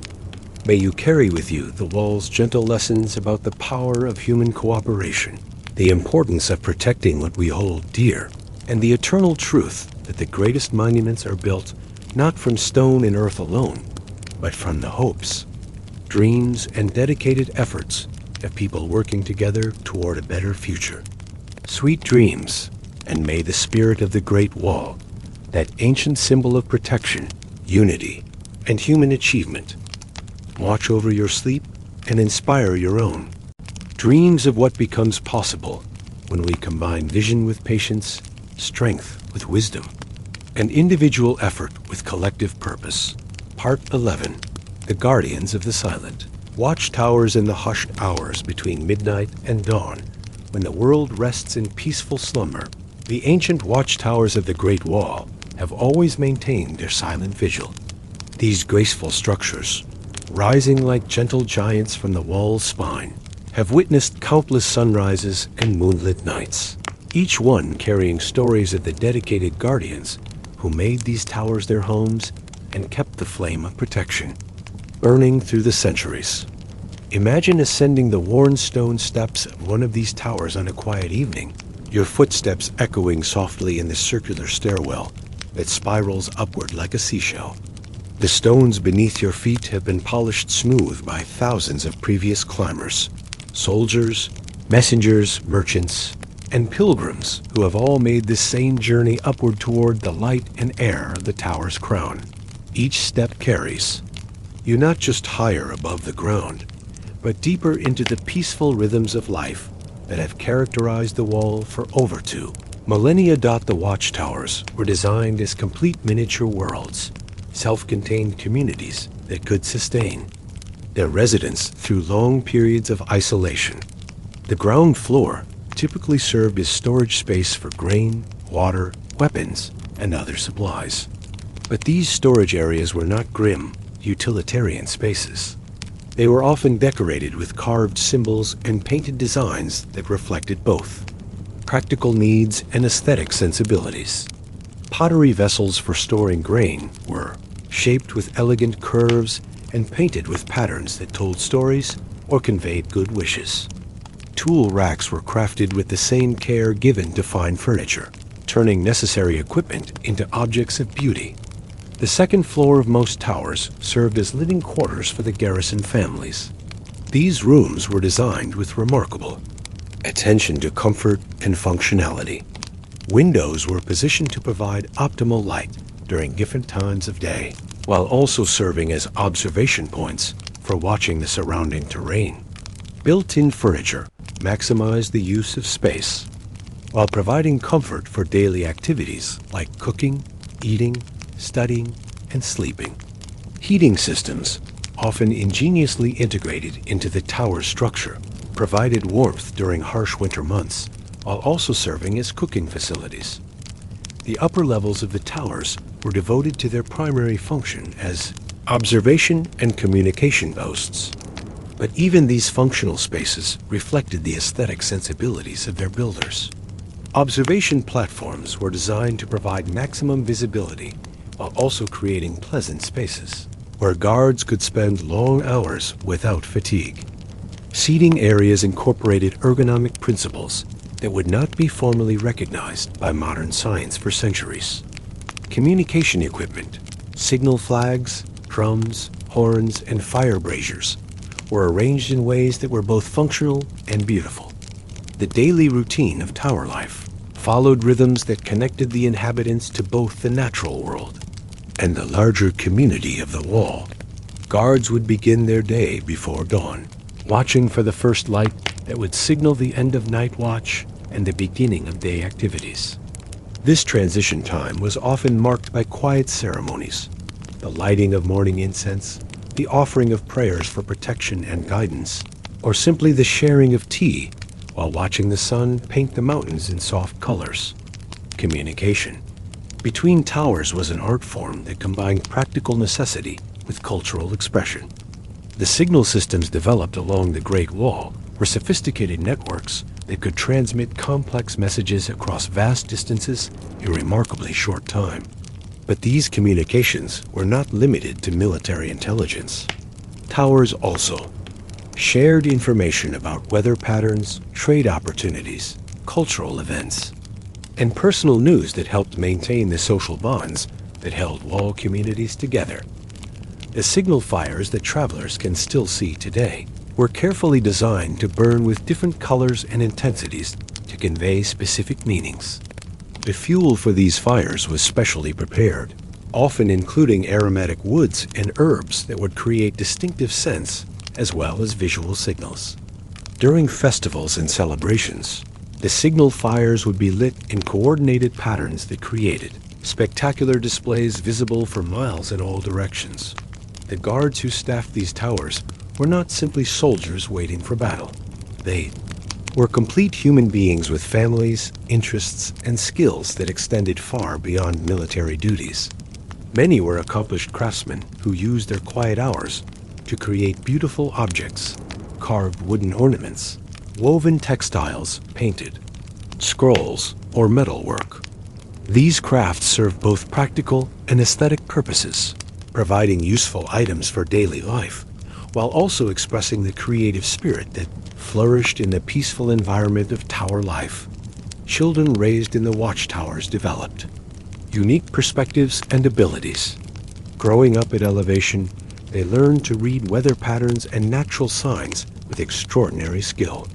They could identify distant travelers long before adults noticed them, and they developed an intuitive understanding of the geography and ecology of their region that served them well throughout their lives. Many children from tower families became scouts, guides, and traders who played important roles in maintaining connections between different regions. Educational activities in the towers were informal but comprehensive. Adults would teach children practical skills like fire building, weather observation, and basic crafts. But tower life also provided unique opportunities for learning about astronomy, geography, and natural history. The clear air and elevated position of most towers made them excellent locations for observing celestial phenomena, and many tower families became accomplished amateur astronomers who contributed to the empire's understanding of calendar systems and navigation techniques. Towers served as libraries and cultural repositories for their regions. Important documents, maps, and books were often stored in towers where they would be safe from floods, fires, and other disasters that might affect ground-level communities. Tower families became the guardians not just of military intelligence, but of cultural knowledge and historical records that were precious to their communities. Medical knowledge and healing practices were particularly advanced in tower communities. The isolation of tower life meant that residents had to be self-sufficient in treating injuries and illnesses. Over time, tower families developed expertise in herbal medicine, basic surgery, and other healing arts. This knowledge was shared through the wall's communication networks, creating a system of medical knowledge that benefited communities throughout the region. The psychological and spiritual aspects of tower life were as important as the practical considerations. Living in these elevated spaces, surrounded by vast landscapes and connected to a larger purpose, created opportunities for contemplation and spiritual growth that were rare in the ancient world. Many tower residents developed deep philosophical insights and spiritual practices that influenced their families and communities for generations. The towers also served as refuges and sanctuaries for travelers, pilgrims, and others who needed shelter or assistance.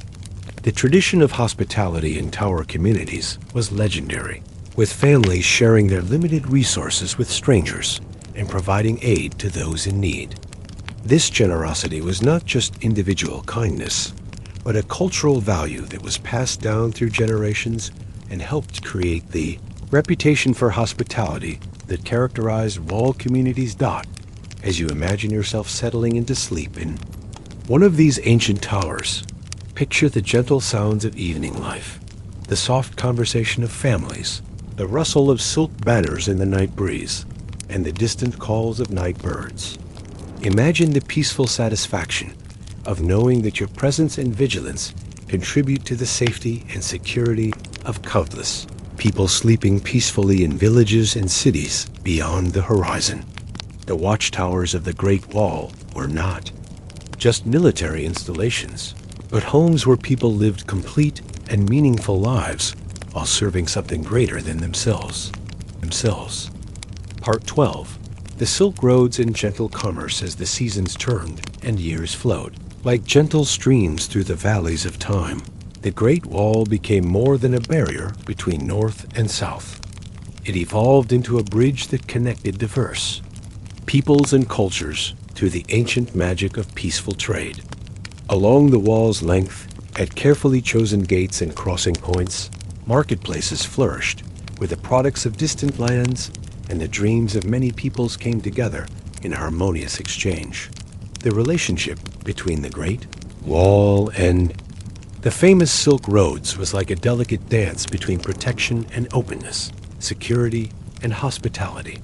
The wall provided the stability and safety that made long-distance trade possible, while the trade routes brought prosperity and cultural richness to the communities that lived along the wall.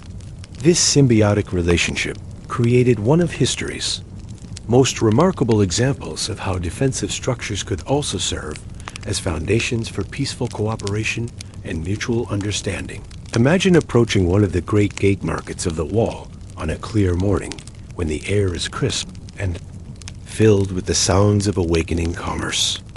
Long before you could see the gates themselves, you would hear the gentle bells of approaching caravans, yak bells from Tibet, camel bells from Central Asia, and horse bells from the northern steppes. These bells were not just practical tools for keeping animals together. They were musical instruments that announced the arrival of traders and created an atmosphere of celebration and anticipation. The great gates in the wall were architectural marvels that served multiple functions with elegant efficiency. They were defensive structures capable of being sealed quickly in times of danger, but they were also designed to facilitate and encourage peaceful trade. The gates included large courtyards where caravans could rest and organize their goods, watchtowers that provided security and observation points, and administrative buildings where trade agreements could be negotiated and official business conducted. Customs and inspection procedures at these gates were designed to maintain security while minimizing inconvenience to legitimate traders.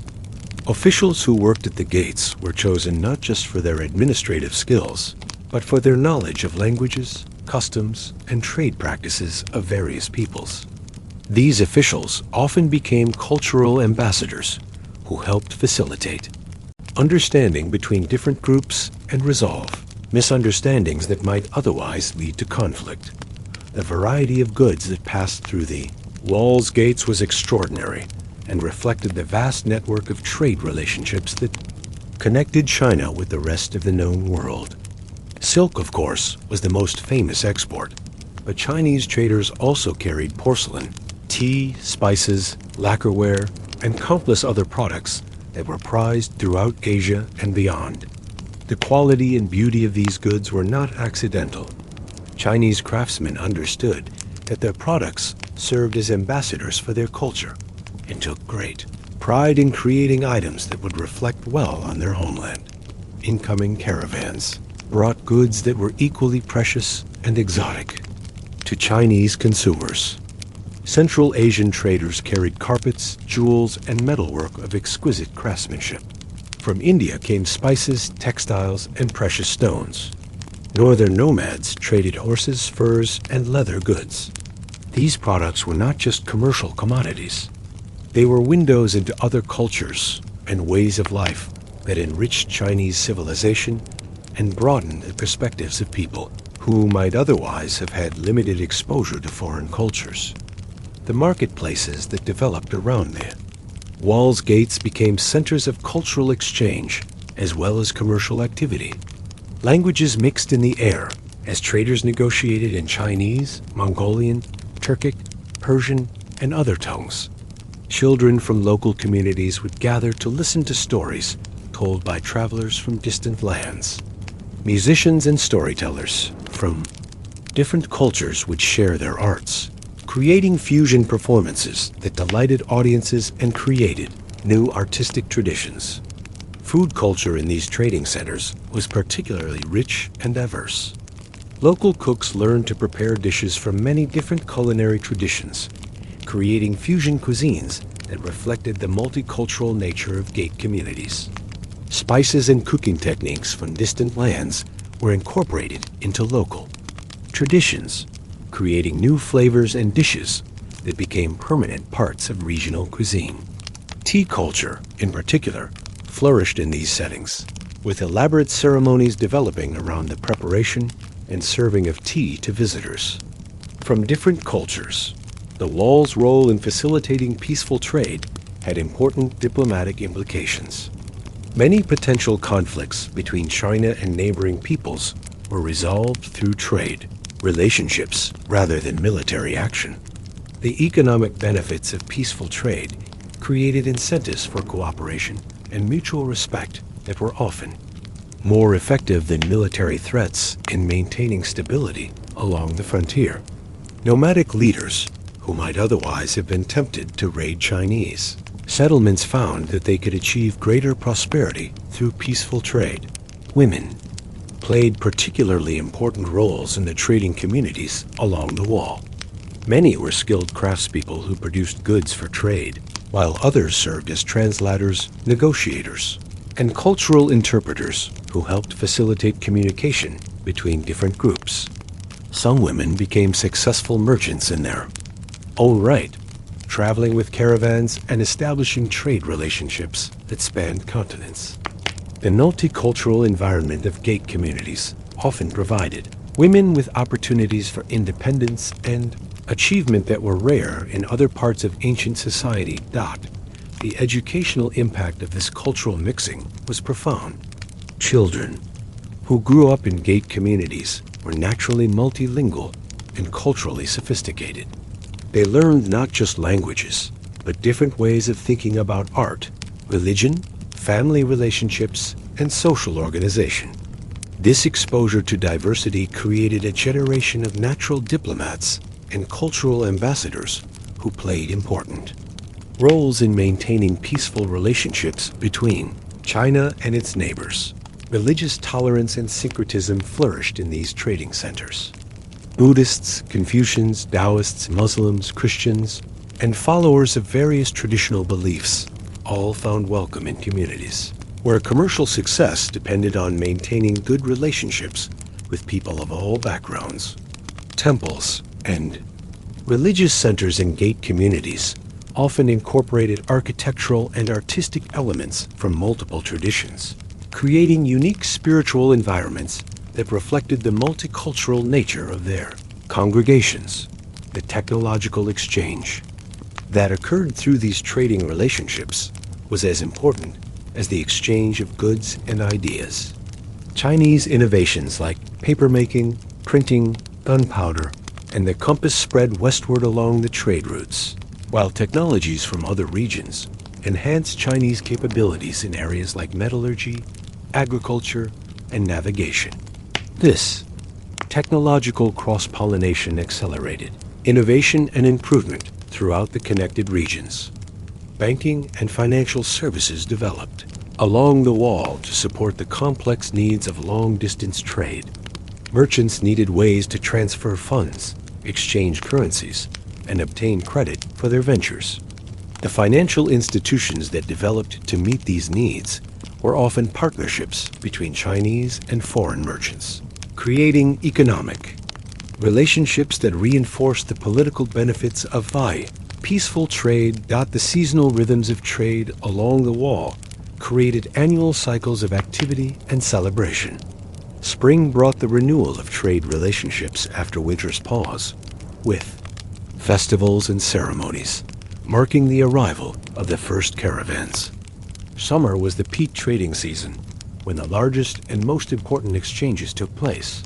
Autumn brought final preparations for winter, with traders stocking up on goods that would sustain their communities through the cold months. Winter was a time for crafting, planning, and strengthening the relationships that made trade possible. As you drift toward peaceful sleep, imagine yourself as a young person in one of these ancient trading centers, surrounded by the gentle sounds of commerce and cultural exchange. Picture the colorful fabrics hanging in market stalls, the aromatic spices scenting the air, and the friendly conversations between people of many different cultures who have come together in the spirit of mutual benefit and respect. The Great Wall's role in facilitating this peaceful commerce demonstrates that the greatest walls are not those that divide, but those that create safe spaces where different peoples can meet, trade, and learn from each other in an atmosphere of security and mutual respect. Part 13. The Seasons of Renewal and Remembrance. Through the gentle turning of countless seasons, the Great Wall has served as more than stone and mortar. It has become a living calendar that marks the passage of time and the enduring rhythms of life that connect all generations. Each season brings its own gifts and challenges to the wall communities, creating annual cycles of renewal, growth, harvest, and reflection that have remained remarkably consistent across the centuries. When spring arrives along the Great Wall, it comes with a sense of awakening that touches every aspect of life in the wall communities. The harsh winter winds that have swept down from the northern steppes begin to gentle, and the first wildflowers appear in the crevices between ancient stones. These small blooms, purple violets, yellow buttercups, and white mountain jasmine, are celebrated with the joy usually reserved for the arrival of old friends. Children from wall families compete to find the first flowers of the season, and elderly residents share stories about springs from decades past, creating connections between present experience and cherished memories.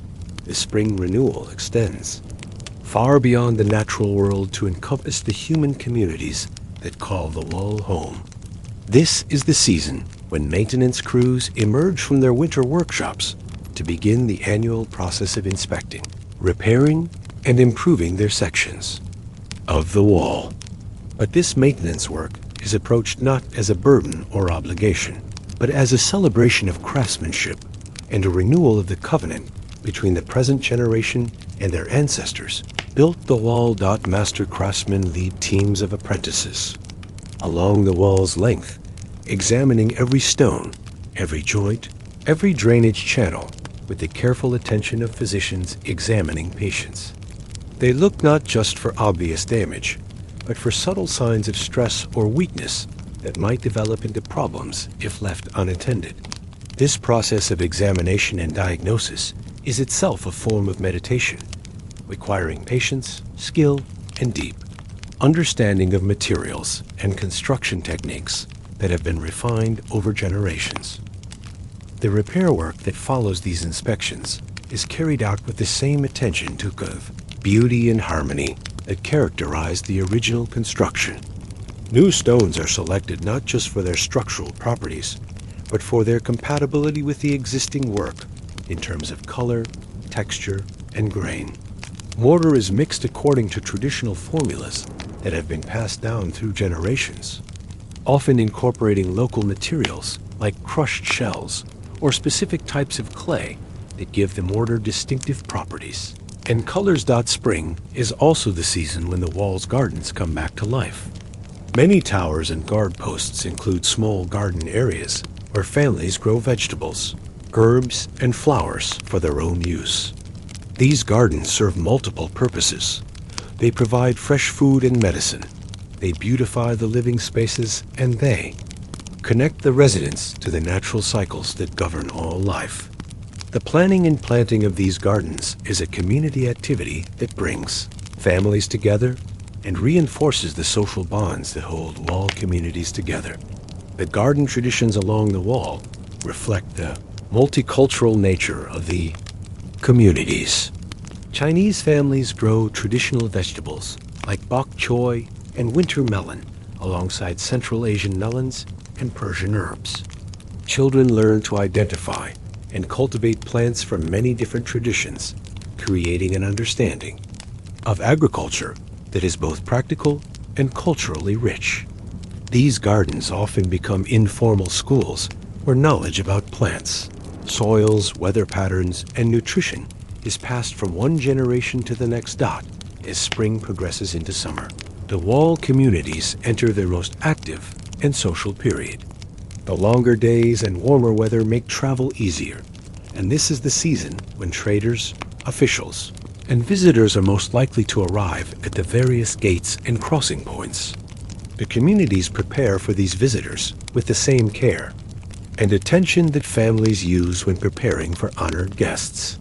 Summer markets along the wall are spectacular affairs that combine commerce with cultural celebration. Local craftspeople display their finest work: textiles woven during the quiet winter months, jewelry crafted from precious metals and stones, pottery painted with traditional designs, and carved wooden objects that reflect both functional needs and artistic vision. These markets serve not just as opportunities for trade, but as celebrations of the creativity and skill that flourish in wall communities. The summer festival season along the wall includes celebrations that have been observed for centuries alongside newer traditions that reflect the evolving nature of wall culture. The Festival of the Dragon's Spine, held at the summer solstice, involves lighting coordinated signal fires along the entire length of the wall, creating a river of light that can be seen from great distances. This festival serves both practical and spiritual purposes.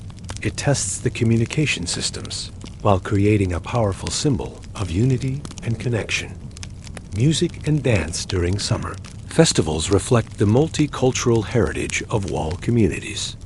Traditional Chinese instruments, like the guqin and pipa, are played alongside Central Asian drums and Persian flutes. Dance traditions incorporate movements and rhythms from many different cultures, creating performances that celebrate diversity while expressing unity. These cultural expressions help maintain the unique identity of wall communities while honoring the various traditions that have contributed to their development. The arrival of autumn along the Great Wall brings a different kind of beauty and a shift toward more contemplative activities. The mountains surrounding the wall burst into brilliant colors as leaves change from green to gold, red, and orange. This natural display creates a backdrop for the wall that has inspired artists and poets for centuries. The changing season also brings cooler temperatures that make outdoor work more comfortable and mark the beginning of the harvest season for wall communities. Autumn harvest activities. Along the wall are community celebrations that bring together families from multiple towers and guard posts. The specialized crops that grow in the walls protected. Microclimates are gathered with ceremony and shared according to traditions that ensure everyone benefits from the community's agricultural success. Children learn not just how to harvest crops, but how to preserve and store food for the winter months ahead. The approach of winter brings its own preparations and anticipations. This is the season when wall communities turn inward, focusing on activities that can be pursued during the long, cold months when travel is difficult and outdoor work is limited. Workshops in the towers and guard posts become centers of creative activity as craftspeople work on projects that have been planned throughout the year. Winter storytelling traditions along the wall are particularly rich and important.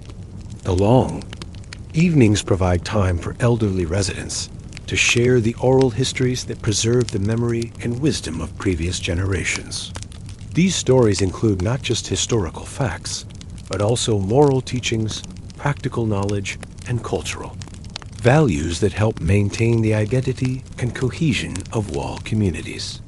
Children who grow up hearing these stories develop strong connections to their heritage and clear understanding of their role in maintaining the traditions they have inherited. The winter months also provide opportunities for education and cultural development that are not available during the busier seasons. Scholars and teachers along the wall use this time to work with young people on subjects ranging from classical literature and philosophy to practical skills like mathematics, engineering, and languages. These educational activities often take place in settings that are both intimate and inspiring. Small groups gathered around fires and tower rooms, with ancient books spread on wooden tables and the sounds of winter wind providing a backdrop for learning. Religious and spiritual observances during the winter months reflect the contemplative nature of the season.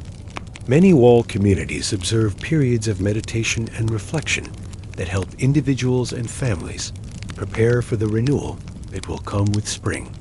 These observances often incorporate elements from multiple religious traditions, creating spiritual practices that are both deeply rooted in tradition and personally meaningful to contemporary practitioners. As you settle into peaceful sleep, imagine yourself as part of this ancient rhythm of seasons along the Great Wall. Picture the quiet satisfaction of contributing to work that connects you with countless previous generations, the joy of celebrating festivals that bring communities together, and the deep peace that comes from living in harmony with natural cycles that are larger than any individual life. The seasonal traditions of the Great Wall demonstrate that true security comes not just from strong defenses, but from strong communities that maintain their connections to both their heritage and their hopes for the true future. Part 14. The Keepers. Of ancient knowledge, the quiet corners of watchtowers and the peaceful alcoves of guard posts along the Great Wall, a different kind of treasure has been carefully preserved and protected through the centuries. The accumulated wisdom and knowledge of generations of scholars, craftsmen, and observers who have made the wall their home and their life's work. These keepers of ancient knowledge have created an intellectual tradition that is as remarkable and enduring as the physical structure they have guarded. The libraries that developed along the Great Wall were unlike the great repositories of books found in imperial capitals or major cities. These were working collections, practical libraries that contained the knowledge needed for daily life along the frontier while also preserving the cultural and intellectual heritage that connected wall communities to the broader Chinese civilization. The books and documents in these libraries were chosen not just for their scholarly value, but for their relevance to the unique challenges and opportunities of life along the wall. Imagine entering one of these ancient libraries on a quiet winter evening when the day's work is done and the community is settled into the peaceful routines of evening life. The library might occupy several rooms in a watchtower, with wooden shelves lining the walls and comfortable seating areas arranged. Near windows that provide natural light during the day and oil lamps that illuminate the space after dark. The books themselves are treasures, hand-copied manuscripts bound in silk and leather, their pages filled with careful calligraphy and delicate illustrations. The collection of a typical wall library would include practical manuals on construction, techniques, agriculture, medicine, and engineering alongside classical works of literature, philosophy, and history. Military treatises would share shelf space with poetry collections, and astronomical observations would be filed next to trade records and diplomatic correspondence. This eclectic mix reflected the diverse needs and interests of wall communities, where individuals often had to master multiple skills and areas of knowledge. The librarians and scholars who maintained these collections were remarkable individuals who combined intellectual curiosity with practical wisdom. Many were retired officials or scholars who had chosen to spend their later years in the peaceful environment of wall communities. Others were local residents who had developed expertise in particular areas through years of study and observation. These scholar guardians understood that their role was not just to preserve books, but to keep knowledge alive and relevant for contemporary use.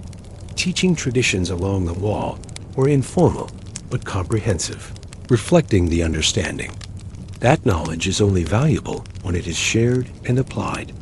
Master craftsmen would teach their skills to apprentices through hands-on instruction that combined practical training with theoretical understanding.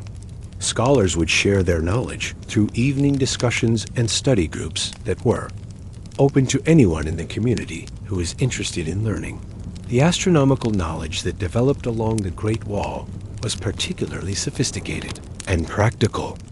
The elevated position of many wall installations made them excellent locations for observing celestial phenomena, and many wall communities developed expertise in astronomy that was valuable for both navigation and calendar keeping. Observations made along the wall contributed to the empire's understanding of seasonal cycles, eclipse predictions, and navigation techniques. Medical knowledge along the wall combined traditional Chinese medicine with healing practices learned from various cultures that traders and travelers brought to the frontier. Wall communities had to be largely self-sufficient in treating injuries and illnesses, which led to the development of comprehensive medical traditions that were often more advanced than those found in other rural areas. Herbalists along the wall maintained gardens of medicinal plants and compiled detailed records of treatments and their full effectiveness. Engineering knowledge along the wall was constantly being refined and improved through practical experience. Each generation of builders added to the accumulated wisdom about construction techniques, materials science, and structural engineering. This knowledge was carefully recorded and preserved, creating technical libraries that served as resources for maintenance and improvement projects throughout the wall's length. Agricultural knowledge along the wall reflected the unique challenges and opportunities of farming in frontier environments. Wall communities developed expertise in terracing steep slopes, managing water resources in arid regions, and creating protected growing environments that could support diverse crops. This agricultural knowledge was shared through detailed records and practical demonstrations that helped new communities establish successful farming operations. The linguistic knowledge preserved along the wall was extraordinary in its scope and sophistication. Wall communities were naturally multilingual environments where Chinese, Mongolian, Turkic, Persian, and other languages were regularly used for trade, diplomacy, and cultural exchange. Scholars along the wall compiled dictionaries, phrase books, and grammatical studies that facilitated communication between different groups and preserved knowledge of languages that might otherwise have been lost. Historical records maintained along the wall provided detailed accounts of frontier life that are invaluable sources of information about ancient Chinese society. These records include not just official reports and military dispatches, but also personal diaries, family histories, and community chronicles that capture the daily life and experiences of ordinary people.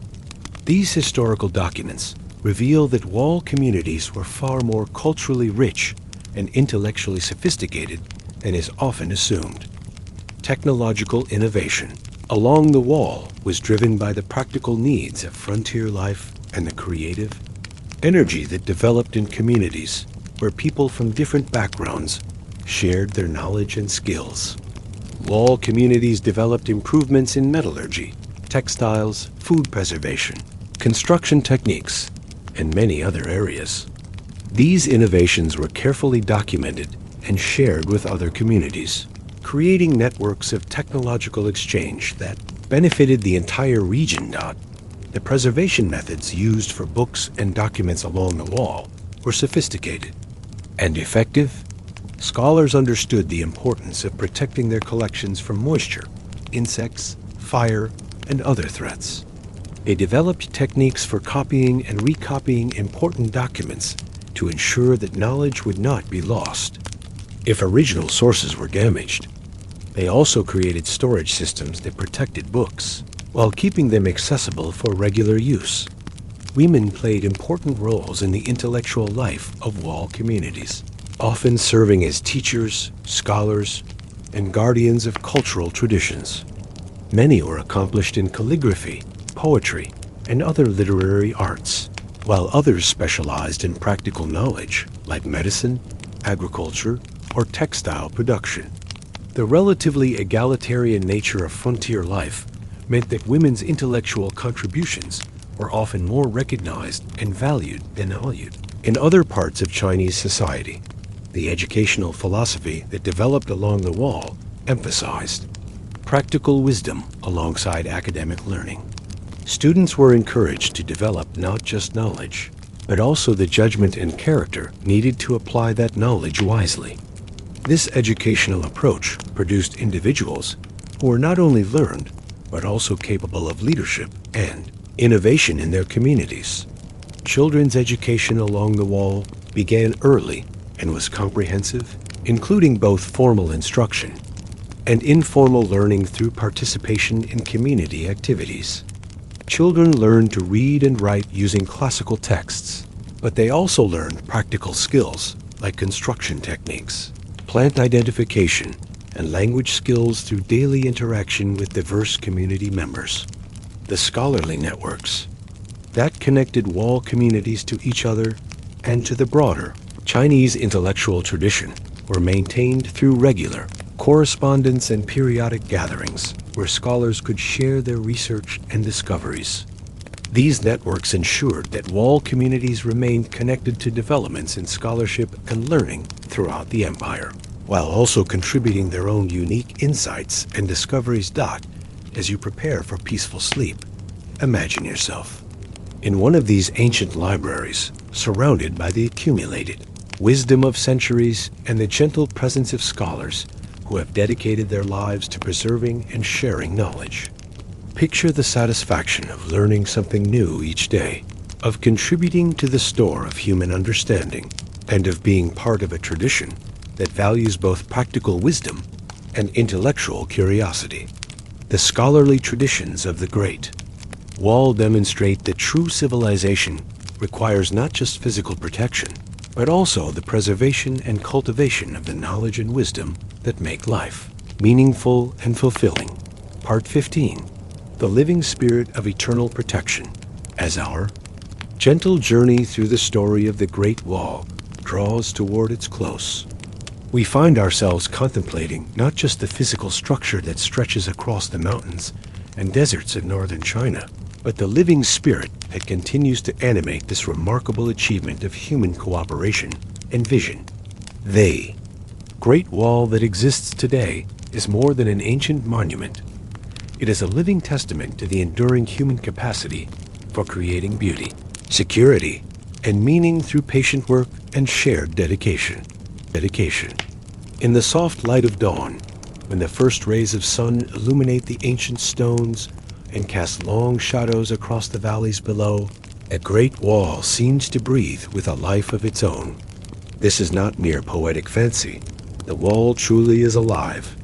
In countless ways, lichens and mosses grow in the spaces between stones, creating tiny gardens that soften the harsh lines of military architecture.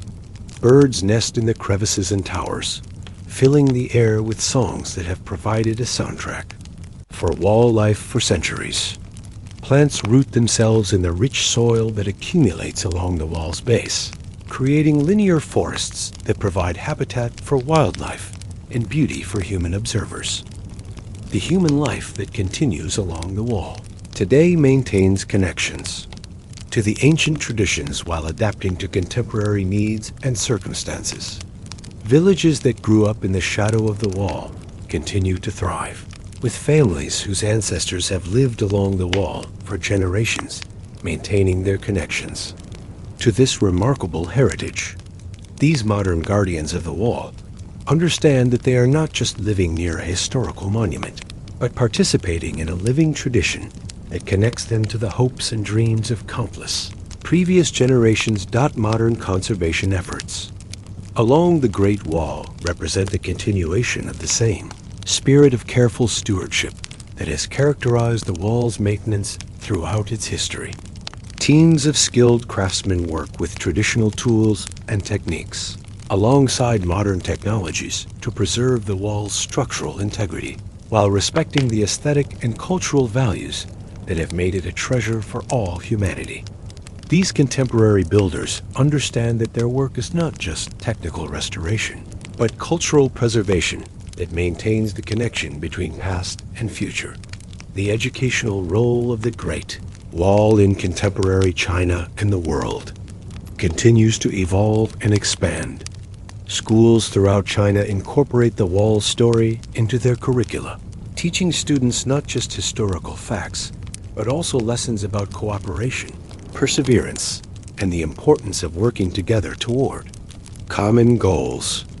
International educational programs bring students from around the world to study the wall, creating opportunities for cultural exchange and mutual understanding that reflect the wall's ancient role as a bridge between different peoples and cultures.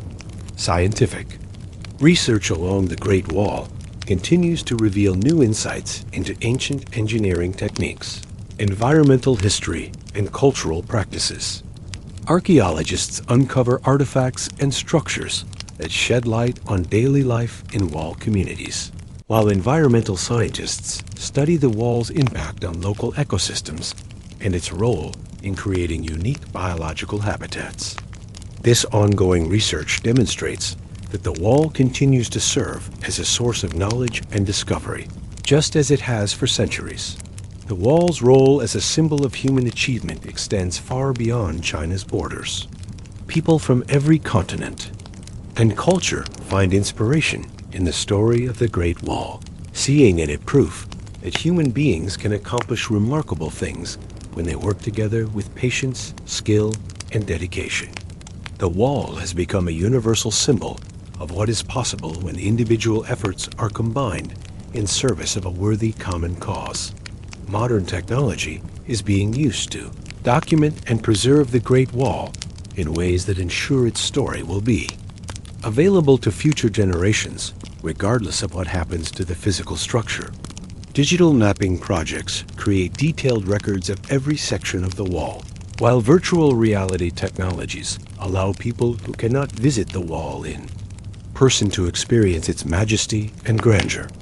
These technological tools serve the same preservational function that traditional copying and record keeping served for ancient wall communities. The environmental lessons embedded in the Great Wall's design and construction remain relevant for Contemporary challenges related to sustainable development and climate change. The wall's builders understood the importance of working in harmony with natural systems and their techniques for minimizing environmental impact while achieving major construction goals offer insights that are valuable for modern engineering projects. The Great Wall's message of protection and security resonates in the contemporary world, but with evolved understanding of what true security requires. Modern visitors to the wall often come away with appreciation, not just for the physical protection it provided, but for the social cohesion, cultural continuity, and environmental stewardship that made such protection meaningful and sustainable. International cooperation in preserving and studying the Great Wall reflects the global recognition of its importance as a shared human heritage. UNESCO's designation of the wall as a World Heritage Site acknowledges that this remarkable achievement belongs not just to China, but to all humanity. This international recognition creates responsibilities and opportunities for people around the world to participate in preserving and learning from the wall's legacy, the artistic and literary inspiration that the Great Wall continues to provide demonstrates its enduring relevance to the human spirit. Contemporary artists, writers, musicians, and filmmakers draw on the wall's imagery and symbolism to explore themes of protection, unity, perseverance, and the relationship between human civilization and the natural world. These artistic works help keep the wall's spirit alive and relevant for new generations. The pilgrimage tradition along the Great Wall continues to attract people seeking spiritual insight and personal transformation. Walking along the wall, whether for short distances or extended journeys, provides opportunities for reflection and contemplation that are rare in the modern world. Many visitors report that their experience of the wall provides them with new perspectives on their own lives and challenges. The wall's demonstration of successful long-term thinking and planning offers lessons that are particularly relevant in an era of rapid change and short-term focus. The people who built and maintained the Great Wall understood that they were creating something, not just for their own generation, but for their descendants centuries in the future. This long-term perspective enabled them to make investments in quality and sustainability that continue to pay dividends today. The Great Wall's legacy of peaceful coexistence with diverse cultures and peoples provides a model for contemporary efforts to build understanding and cooperation across cultural and national boundaries. The wall's history demonstrates that security and openness, protection and hospitality can exist together when they are based on mutual respect and shared commitment to peaceful development. As you settle into the deep peace of sleep on this final night of our journey, imagine the Great Wall as it stands tonight under the vast canopy of stars, ancient stones that hold within them the dreams and aspirations of millions of people who believe that patient work, skillful craftsmanship, and cooperation across generations could create something beautiful and enduring. The Great Wall teaches us that the greatest human achievements are not monuments to power or conquest, but expressions of our deepest values, our desire to protect what we hold dear, our willingness to work together toward common goals, and our hope that our efforts will benefit not just ourselves, but also the generations who will come after. U.S. In your dreams tonight, may you walk along this eternal wall in the company of all those who built it, maintained it, and found inspiration in its enduring presence.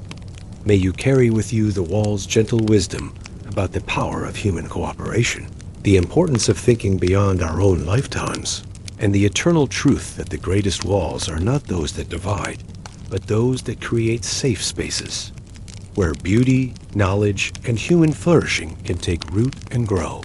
Sleep peacefully, knowing that somewhere in the mountains of northern China, the ancient stones of the Great Wall continue their patient vigil, standing as eternal witnesses to the human capacity for creating beauty, meaning, and lasting protection through the gentle power of shared dreams and dedicated work. Sweet dreams, and may the spirit of the Great Wall that ancient symbol of protection, unity, and human achievement. Watch over your sleep and inspire your own dreams of what becomes possible when we combine vision with patience, strength with wisdom, and individual effort with collective purpose. May you rest in the knowledge that the greatest walls are built not from stone and earth alone, but from love, hope, and the enduring human desire to create a better world for those who will come after us. Part 16. The songs of stone and memory in the gentle twilight hours when the day surrenders to night along the Great Wall. There comes a special kind of music that has echoed through the centuries. Not the harsh sounds of conflict or the urgent calls of military commands, but the soft melodies of daily life, the rhythmic chants of workers, and the lullabies that mothers have sung to their children in the shadow of the ancient stones. This is the music of memory, the songs that have woven themselves into the very fabric of the wall and continue to resonate in the hearts of all who encounter this magnificent structure. The musical traditions that developed along the Great Wall were as diverse and beautiful as the communities that created them. Each region brought its own musical heritage to the wall, creating a rich tapestry of sound that reflected the multicultural nature of frontier life. Chinese classical music, with its delicate stringed instruments and precise notation, mingled with the robust folk songs of northern tribes, the haunting melodies of Central Asian traders, and the rhythmic chants of Tibetan pilgrims who sometimes traveled along the wall's length. Imagine walking along a section of the wall on a peaceful evening during the height of summer, when the day's work is done and families gather in the courtyards of watchtowers to share their evening meal. From one tower comes the gentle sound of a guqin, its 7 strings plucked with the precision that creates the subtle harmonies beloved in Chinese classical music. The melody flows like water over stones, creating an atmosphere of contemplation and peace that seems to merge with the natural sounds of evening, the rustle of leaves in the wind, the distant call of night birds, and the soft murmur of conversation. From another tower, you might hear the more robust sounds of folk music, perhaps a group of off-duty guards sharing songs that tell stories of their home villages, their families, or the adventures they have experienced during their service along the wall. These songs serve multiple purposes. They maintain connections to distant homes. They build camaraderie among the guards, and they preserve stories and values that might otherwise be lost in the isolation of frontier life. The work songs that developed along the Great Wall were particularly important in creating the rhythm and coordination necessary for large construction projects. These songs were not merely entertainment, but practical tools that helped workers synchronize their efforts and maintain their energy during long days of physical labor. The rhythm of hammer strikes, the timing of lifting heavy stones, and the coordination of multiple workers all benefited from the organizing power of music. Master builders along the wall developed sophisticated systems of musical communication that complemented the visual signals used for long-distance messaging. Different drum patterns could convey specific information about weather conditions, the approach of traders or travelers, or the need for assistance with construction projects. These drum messages were often accompanied by horn calls, or bell, signals that could carry over great distances and through various weather conditions. The seasonal festivals along the wall were occasions for elaborate musical performances that brought together the diverse talents of wall communities. The Festival of the Dragon's Spine, held at the summer solstice, featured coordinated musical performances along the entire length of the wall. Musicians in different towers would play complementary melodies that created a musical wave traveling from east to west, symbolizing the unity and continuity of the wall itself. Children growing up along the wall learned music as naturally as they learned to walk and talk. Lullabies sung by mothers often incorporated references to the wall itself, creating a sense of security and belonging that connected young minds to their unique heritage. As children grew older, They learned to play instruments and sing songs that connected them to both their local communities and the broader cultural traditions of China. That the educational role of music along the wall extended far beyond entertainment. Songs were used to teach history, preserve technical knowledge, and transmit moral and ethical values. Complex information about construction techniques, seasonal cycles, or trade relationships could be encoded in memorable melodies that made learning easier and more enjoyable. This musical pedagogy was particularly important in a largely pre-literate society where oral tradition was the primary means of preserving and transmitting knowledge. Religious and spiritual music along the wall reflected the diverse beliefs and practices of frontier communities. Buddhist chants, Confucian hymns, Taoist meditation music, and various folk spiritual traditions all found expression in wall communities. Temples and shrines along the wall often became centers of musical activity where different traditions could interact and influence each other, creating new forms of spiritual expression that were unique to the wall environment.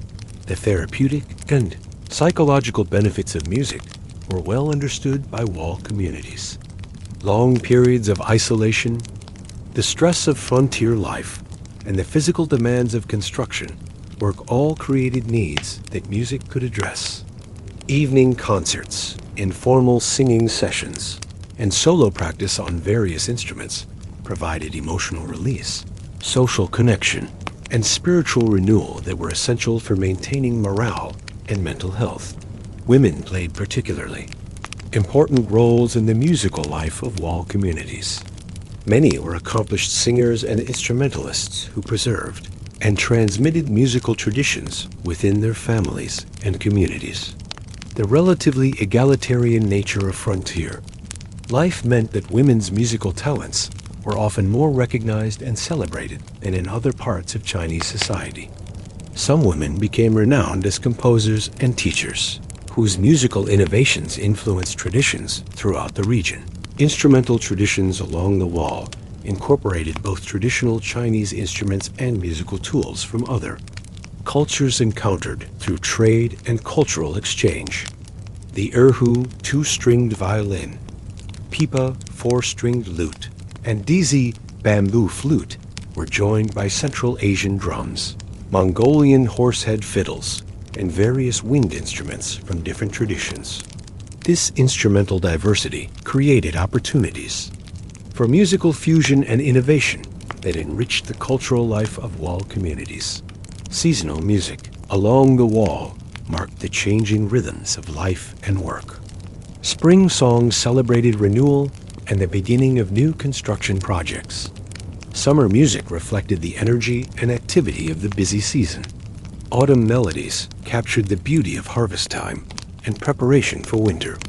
Winter songs provided comfort and hope during the challenging months when communities turned inward and relied on each other for support and companionship. The preservation of musical traditions along the wall was accomplished through the same careful attention to detail that characterized other aspects of wall culture. Musical notation systems were developed and maintained. Instruments were crafted and repaired with skill and care, and teaching traditions ensured that musical knowledge was passed from one generation to the next. This preservation work was considered as important as maintaining the physical structure of the wall itself. The acoustic properties of the wall's architecture were understood and utilized by its musical communities. The curved walls of watchtowers could amplify and focus sound, while the long straight sections of the wall could carry music over great distances. Musicians learned to work with these acoustic properties, positioning themselves and their instruments to take advantage of the wall's natural sound-enhancing characteristics. The emotional and spiritual impact of music along the wall was profound and lasting. Visitors to the wall throughout history have commented on the moving experience of hearing music in this majestic setting. The combination of ancient architecture, natural beauty, and human musical expression created an atmosphere that touched the deepest parts of the human spirit and left lasting impressions on all who encountered it. Trading communities along the wall became centers of musical exchange, where melodies, instruments, and techniques from different cultures could meet and influence each other. These musical interactions often paralleled and supported the commercial and diplomatic relationships that were essential for maintaining peace and prosperity along the frontier. Music served as a universal language that could bridge cultural differences and create understanding between people who might otherwise have difficulty communicating. As you prepare for sleep tonight, imagine yourself sitting in a watchtower courtyard on a warm summer evening, listening to the gentle music that flows like a river of sound along the ancient wall. Picture the way the melodies seem to merge with the natural sounds of the evening, the rustle of leaves, the distant call of night birds, and the soft conversation of families sharing their evening meal. The music of the Great Wall reminds us that human civilization is not just about building strong defenses and efficient systems, but also about creating beauty, preserving culture, and nurturing the spiritual aspects of life that make our existence meaningful and joyful. Part 17. The Eternal Circle of Seasons and Souls, as our gentle journey through the story of the Great Wall approaches its final movement. Like a beautiful symphony drawing toward its peaceful conclusion, we find ourselves contemplating the eternal patterns that have governed life along the wall for over 2 millennia, the endless cycle of seasons and generations that continues to this day, each one adding its own threads to the magnificent tapestry of human experience that the wall represents. In the quiet hours before dawn, when the world holds its breath between the dreams of night and the possibilities of day, the Great Wall seems to exist outside of time itself. The ancient stones that have witnessed the rise and fall of dynasties, the changing of empires, and the passage of countless individual lives continue their patient vigil as they have for thousands of years. Yet these stones are not cold or lifeless. They hold within their weathered surfaces the accumulated warmth of human touch, the echoes of laughter and conversation, and the gentle vibrations of all the life that has flourished in their protection. Generational cycles that have characterized life along the Great Wall create a sense of continuity and connection that transcends individual lifetimes. Children born in the shadow of the wall grow up with an intuitive understanding of their place in a story that began long before their birth and will continue long after their passing. This perspective creates a unique form of wisdom, the understanding that individual lives gain meaning through their connection to something larger and more enduring than themselves. Families along the wall often maintain traditions that stretch back for centuries, with knowledge, skills, and values being passed from parents to children in an unbroken chain of cultural transmission. A master stonemason teaching his daughter the subtle art of selecting and fitting stones is not just passing on technical knowledge, but participating in a tradition that connects the present moment to the original builders of the wall and extends forward to future generations who will continue the work of maintenance and preservation. The seasonal rhythms that govern life along the wall create a natural calendar that connects human activities to the larger patterns of the natural world. Spring brings renewal and new beginnings, not just in the natural world, but in human communities where young people begin apprenticeships, new families are formed, and construction projects are planned and initiated. The excitement and hope of spring along the wall is palpable as communities emerge from winter's introspection, ready to engage with the world and continue their ancient work. Summer along the wall is a time of activity and connection, when the wall communities are most open to the outside world. Traders arrive with goods and news from distant lands.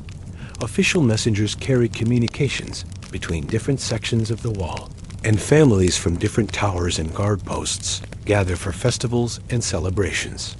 The long days and warm weather create opportunities for major construction projects, extensive travel, and the kind of cultural exchange that has always characterized life along the wall. Autumn brings its own special beauty and significance to wall communities. The harvest season is not just about gathering crops, but about celebrating the fruits of a year's labor and preparing for the contemplative season ahead. The spectacular colors of autumn in the mountains create a backdrop for the wall that has inspired artists and poets for centuries. This is also the season when communities take stock of their achievements and challenges, making plans for the winter months and the year to come. Winter along the wall is a time of turning inward, of deepening relationships and pursuing activities that nurture the spirit and the mind. The long, quiet evenings provide opportunities for storytelling, crafts, study, and the kind of intimate conversation that builds strong community bonds. Winter is also the season when the wall's role as protector is most clearly felt, as families gather in the warmth and security of their tower homes, while harsh winds blow across the open. Steps beyond the life cycles of individuals along the wall are marked by ceremonies and traditions that connect personal milestones to the larger story of the wall itself. Children are often formally welcomed into the wall community with ceremonies that take place on the wall itself, symbolically connecting new life to the ancient structure that will provide protection and meaning throughout that life. Coming of age. Ceremonies for young people often include elements that honor both their personal growth and their connection to the wall's traditions. Ceremonies along the wall are particularly beautiful and meaningful, often taking place in tower courtyards or on section of wall that hold special significance for the families involved. These ceremonies celebrate not just the union of two individuals, but the continuation of the community traditions and the creation of new families that will carry the wall's legacy forward to future generations. The passing of elderly community. Members is marked with ceremonies that honor their contributions to the wall's maintenance and preservation, while also celebrating their role in transmitting knowledge and values to younger generations. Memorial ceremonies often include the placement of commemorative stones or plaques that become permanent parts of the wall, ensuring that the memory and contributions of individuals are preserved as part of the structure itself. Traditions along the wall are designed to prepare each generation for their role as guardians and maintainers of this ancient heritage. Children learn not just practical skills, like construction techniques and trade practices, but also the deeper values and principles that have guided wall communities for centuries. This education emphasizes the importance of patience, cooperation, respect for tradition, and commitment to the common good. Apprenticeship systems along the wall create formal relationships between master, craftsmen, and young learners that often last for many years and result in bonds that are almost familial.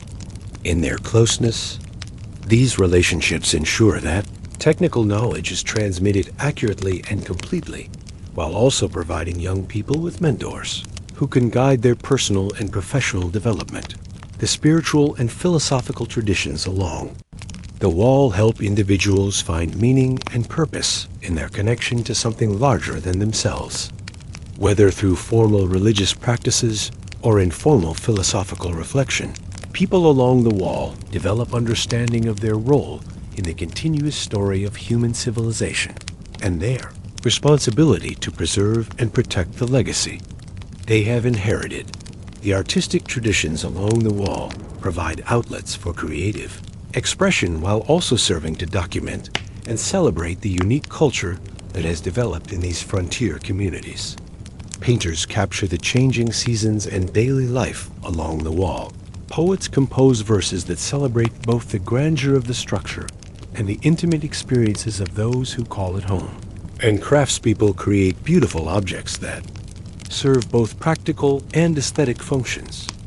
The medical and healing traditions along the wall combine practical knowledge with compassionate care, ensuring that community members receive the treatment they need while also preserving valuable knowledge about health and healing for future generations.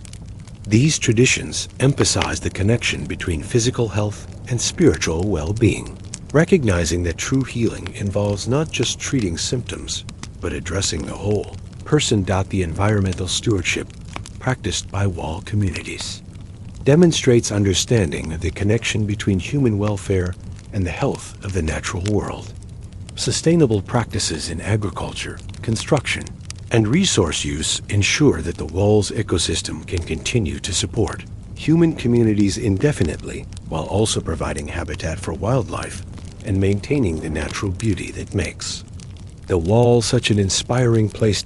As you settle into peaceful sleep on this penultimate night of our journey, imagine yourself as part of this eternal cycle of seasons and generations along the Great Wall.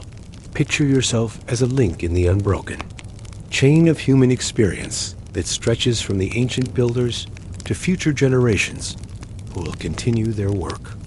Feel the deep satisfaction that comes from knowing that your life has meaning and purpose through its connection to something beautiful and enduring. The Great Wall teaches us the true immortality is not found in individual achievements or personal glory, but in our participation in the ongoing story of human civilization. Each generation that lives along the wall adds its own chapter to this story, while preserving and transmitting the wisdom and achievements of those who came before. This understanding creates a form of peace and contentment that transcends the anxieties and uncertainties of individual existence. Tomorrow, our journey will reach its final destination, but tonight, rest in the knowledge that you have walked with the spirits of countless generations who found meaning, purpose, and joy in their service to something greater than themselves. The eternal circle of seasons and souls along the Great Wall continues to turn, each revolution adding new beauty and wisdom to the magnificent legacy of human cooperation and achievement that stretches across the mountains and deserts of northern China like a prayer made manifest in stone and earth.